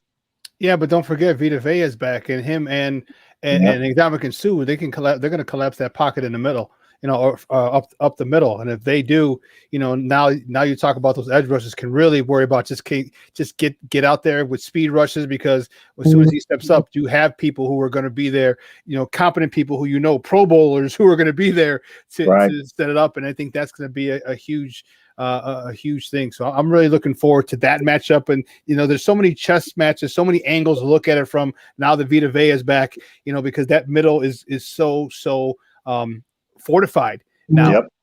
So you can't run on that defense. Like, that defense is the best run defense in the NFL, and you know why? Because Vita Vea, you can't move Vita Vea. You can't move Ndamukong Suh even at 33 years old or whatever he is. They're just a force up front. I think that this is going to be a game where you're going to see Andy just say, I got the best quarterback in the game, and he's going to throw 45, 50 times because I'm not going to try to run against this defense. What would you do? Because me personally, I'd make sure I hit him. Maybe toe that line. Okay, hit him, because you got to get this guy out of the game, because when he's in there, it doesn't matter. You talk about the tackles. He can step up, and especially now with 2 weeks off, and his foot will most likely be healed, especially with the technologies. And if it's not, they're going to give him a shot. He's not going to feel till after. Okay, this guy's gonna make some plays, and the only way to get it to stop him from making plays is to literally take him out. I don't mean anything cheap. Okay, I just mean you got to pound this guy and hit him as much as you can. And we know Ndamukong Suh, likes to toe the line a little bit. He does. No, he does not toe the line. Yeah, we're in Chicago. We've seen him step on people and tell people. But I'm saying, is that a good thing that a way that you would try to say, hey, listen, let's continue to hit this guy to the point, and maybe not even get him out of the game, but maybe make him throw a little sooner. Maybe make him feel some ghosts. Maybe make him throw it a little, and that half a second is what Antonio Winfield Junior can do, or the other quarterback, the guy who has 3 picks. I just lost his name. Maybe that's the moment. That's the time, the fraction of time that you need to get a pick to change the game. Yeah, absolutely. I think the Buccaneers win this game. It's probably going to be because they're a most physical team. And that includes both sides of the ball. It includes running it. It includes, again, controlling time of possession. making Mahomes really pay for standing in the pocket. You can't let him just sit back there because he's going to find Tyreek. Tyreek Hill's going to get behind the defense. Like, there's nothing you can do. Like, that, he's just that fast, and Mahomes is that good at finding him. So I do agree that getting physical, hitting him, making him uncomfortable in the pocket, all very good points. And I'm sure that Todd Bowles is hammering that home to their guys. And we gotta make life uncomfortable for Patrick Mahomes, or he's going to put up 45, 50 on him. Hey, Frank, thanks a lot, buddy. I know you got tons and tons of stuff to do, and I really appreciate your time. But do me a favor, let everyone know where they can find you and your work online. Yeah, absolutely. Best place at Yahoo Schwab, but anywhere on the yahoo.com/NFL site. It's just Super Bowl week, man. It's fun. It's great. A lot of stuff going on, and I really hope we get a great game on Sunday. Yeah, it sucks that you can't be down there because of COVID, huh? Yeah, it is what it is, man. It's been my first one since that 49ers Ravens Super Bowl I haven't been to. But hey, hopefully next year I'll be back to normal. Sounds good, buddy. We'll be in touch. Thanks a lot. Yep, appreciate it, guys. All righty. Guys, that was Frank Schwab from Yahoo Sports, and it's going to be fun, Jay. It's going to be freaking fun, dude. I'm excited. I got to find me a Tom Terrific Wicked Pissa jersey. I'm telling you, or a T-shirt. Not a jersey. I don't want a jersey. Just give me a T-shirt that says Tampa Bay Buccaneers, or as Ivan said, have the picture, the one with the old school logo with the picture of Tom. If I can find one of those in and around the Chicago area, man, I'm going to get it. I will drive. I don't care about the snowstorm. I will drive. Yeah. This should be a great game, Shawn. It's the Super Bowl. I think, it's an event. It's not just about the game. It's a worldwide event. I mean, it's the one football game my wife will sit with me and watch the entire game. And the great thing is they've got two quarterbacks. She actually knows who they are. So she's like, I know Pat Mahomes. I know Tom Brady. I can watch this game. And, she likes to see the funny commercials, which is something we'll also be looking for during the Super Bowl. It's got the best commercials, the halftime shows. So, I mean, it's always so much to look forward to. And, I know we can't have the big Super Bowl parties like we have in the past this year.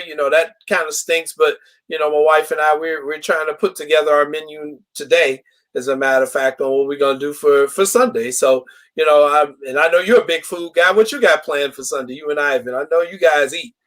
So I'm not sure what I had a couple invites. My guy Eddie over at Output are having the game. My guy at Local 83, he's been closed he's in the city as well.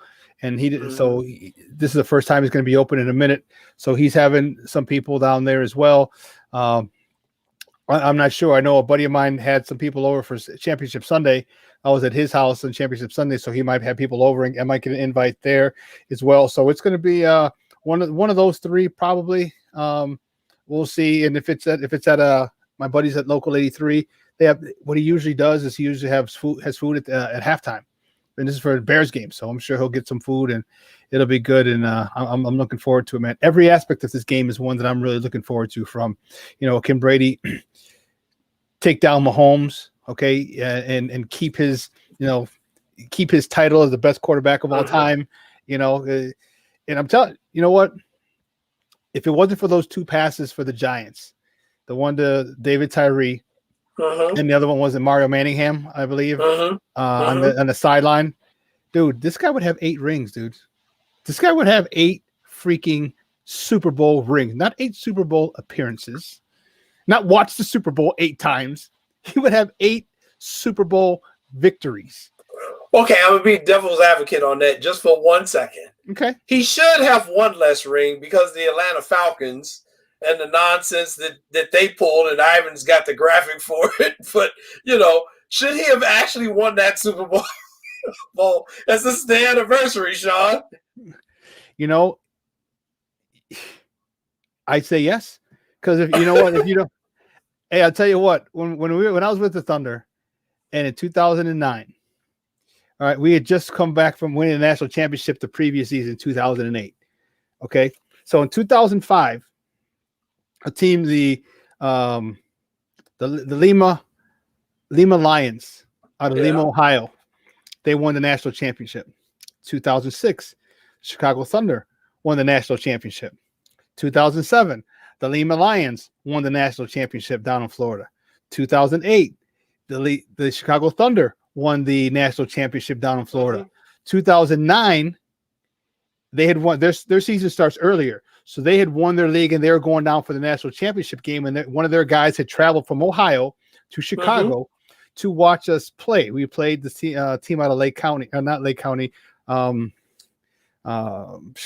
northwest suburb of county, and McHenry County. Oh, okay. And we were up, was it 38 points, 38 points, I want to say. And we were just destroying them.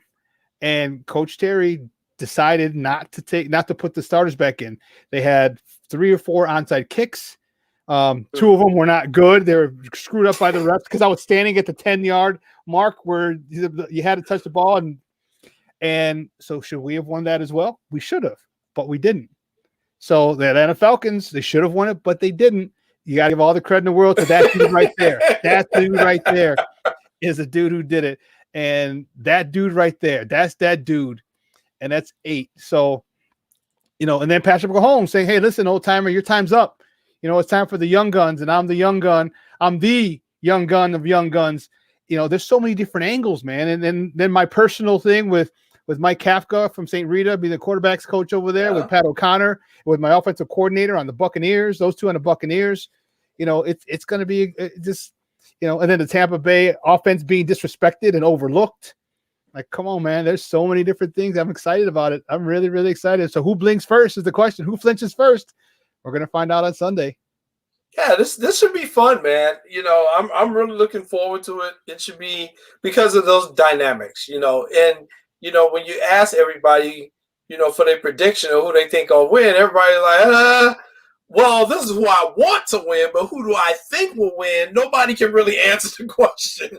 Yeah. That's why I think this game is going to be so fun. I don't have a rooting interest in the game, just like you.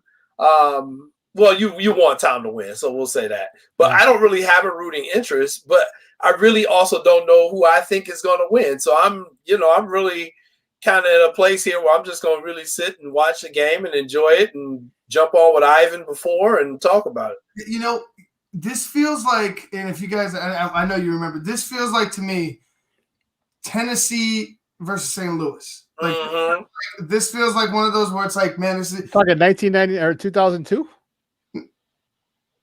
No, 99. Oh, their first one. Yeah. Not the Patriots. No, I mean the vibe of it. Like for me, the vibe. Not because of Tom Brady. I'm talking about like it's like both teams are really good, are really great. You don't necessarily have a rooting interest if you're outside of those cities, but you're like, let's just sit back and watch how this plays out. And I feel like it's gonna be one of the better Super Bowls we've seen. I really do.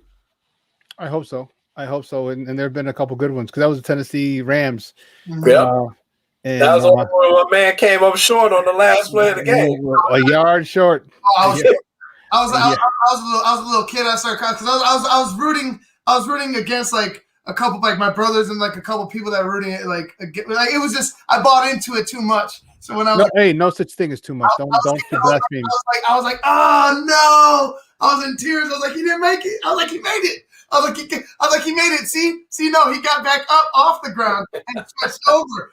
Now it's all good. It was one of the better Super Bowls I can remember, man.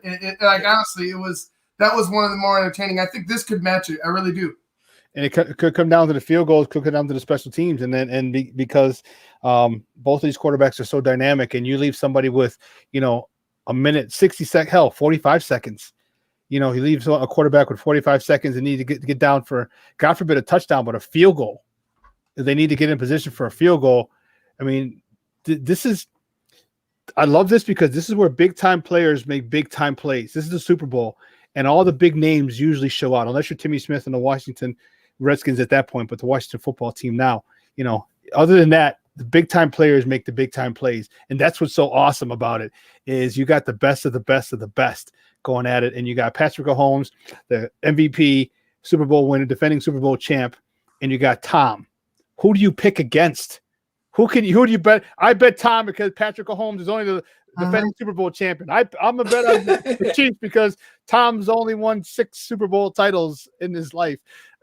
Who do you go against? This is the fun part about this Sunday, and all the different avenues of betting. Like if you had a place to bet, you go on head or tails. You bet in head or tails, Jason. James. I'm going tails. Tails. I'm going heads. I would say heads. Yeah. You know, all these things, and you know, there's these stupid people who bet thousands and millions of dollars on the freaking coin toss. If you have that kind of disposable income, I can't wait to bet a national anthem. Well, yeah, how long it's going to be over under? Right.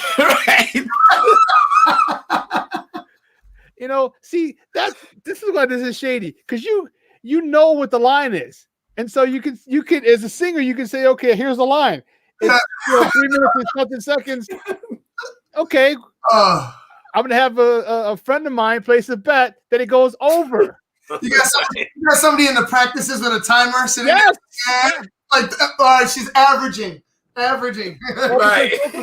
Don't forget, most of the time it's pre-recorded. Yeah, they don't sing it live. They don't sing it live. You know, in case anything happens or something like that, they don't sing it live. So yeah, they already know before, you know, whoever singing the national anthem, they know before who's going to win, what side's going to win, over X amount of time or under X amount of time. And like, hey, you know. Yeah, that's the studio engineer's bonus pay right there. Yeah. Yeah, let's just let me subtract 3 seconds and we're good. All right. Hey, guys, 3 hours is come and gone, man. That was unbelievable. I want to thank our guest, James Yarko from Bucs Nation. We're calling in the SB Nation site dedicated to the Tampa Bay Buccaneers. I want to thank Frank Schwab from Yahoo Sports for calling in, for coming on with us. Because, dude, he was busy. He made time for us. He's like, dude, he goes, I'm writing all weekend. He's like, he goes, I'll come on, but, you know, it's got to be short. And that's why we had to get him off quick. I appreciate his time. He's one of those guys that you have to, if you follow the NFL, you've heard of Frank Schwab, you know who he is. And he's just got article he's got to write. And we appreciate his time every time he comes on, but especially this crazy and hectic week. You know, especially since he's not out, you know, reporters aren't out there. They're like, okay, well, since you're not in Tampa, you can write 35 articles and you know what I mean? We want to thank those guys, and we appreciate it. We want to appreciate everybody else. Dub 6R, you have a good weekend too, and all our people. We got Vernon, you know, we got Armando Lara Jr., you know, we have Sydney Brown, Alex Acevedo, all the people who usually are usual suspects who join in via text, man. And we thank you, because it's been a great show. It's been a great week. Definitely want to thank Joseph Phillips, Jason Palmer as well, coming on. They come on Mondays and Fridays, making it a great show. And I'd be remiss if I didn't thank my Puerto Rican Swiss Army knife, Ivan Vargas, and then Elliot Baez and Clarence Council. So 4 of those guys, and my co-host in absentia, Maya Kai, and for my guy Ivan Vargas. Hey guys, remember to check us out on Sunday. It's the last show of the year for the Basement Monsters Game Day podcast. We're having everybody on SportsZone Chicago. We'll be on talking Super Bowl. So from the start, it'll be Jamar Harp at 11:30. Then at 1, it'll be the Smoke Fellas for the Humidor Sports Podcast. And then at 2:30, Michael Halatek from Halatek Hall. And then following Michael Halatek at 3:15, it'll be Jason and his cousin Lance C. Irvin Jr. for What's Up Cuz. And then following them will be Shawn and Maya for Shawn and Maya in the morning at about 4 o'clock. So, we'll be on all day enjoying that, just talking football, you know, eating, drinking, enjoying the festivities. Because honestly, this has been a hell of a year. I haven't lost my voice this many times. I'll tell you that much. So it's been a fun, hectic year. But yeah, check us out. We're starting at 11. Me and Luke will be talking for that first half hour, and then, like I said, we'll kick it off with Jamar Harp and go on from there. I must give you a warning now. The closer you have me to game time, which is lastly, the more animated I might be. So just the more inebriated. The more inebriated. Just use the right word, man. We're doing animated. Last show of the year, can't hold anything back. Can't hold anything back. So we'll see you guys on Sunday. All of us will be here. It's a great thing for you can see all the stars on from SportsZone Chicago. It's going to be a good one. So for my guy Ivan, for my guy Jason, I'm your boy, the Superback Shawn Sierra. We'll see you in about 69 hours. No, actually a little less than that. I forgot because we're coming on Sunday. We'll see you on Sunday. All right, we're out of here, guys. Have a great weekend. Stay cold, stay warm if you're here because it's too cold in Chicago. Stay warm. We out of here.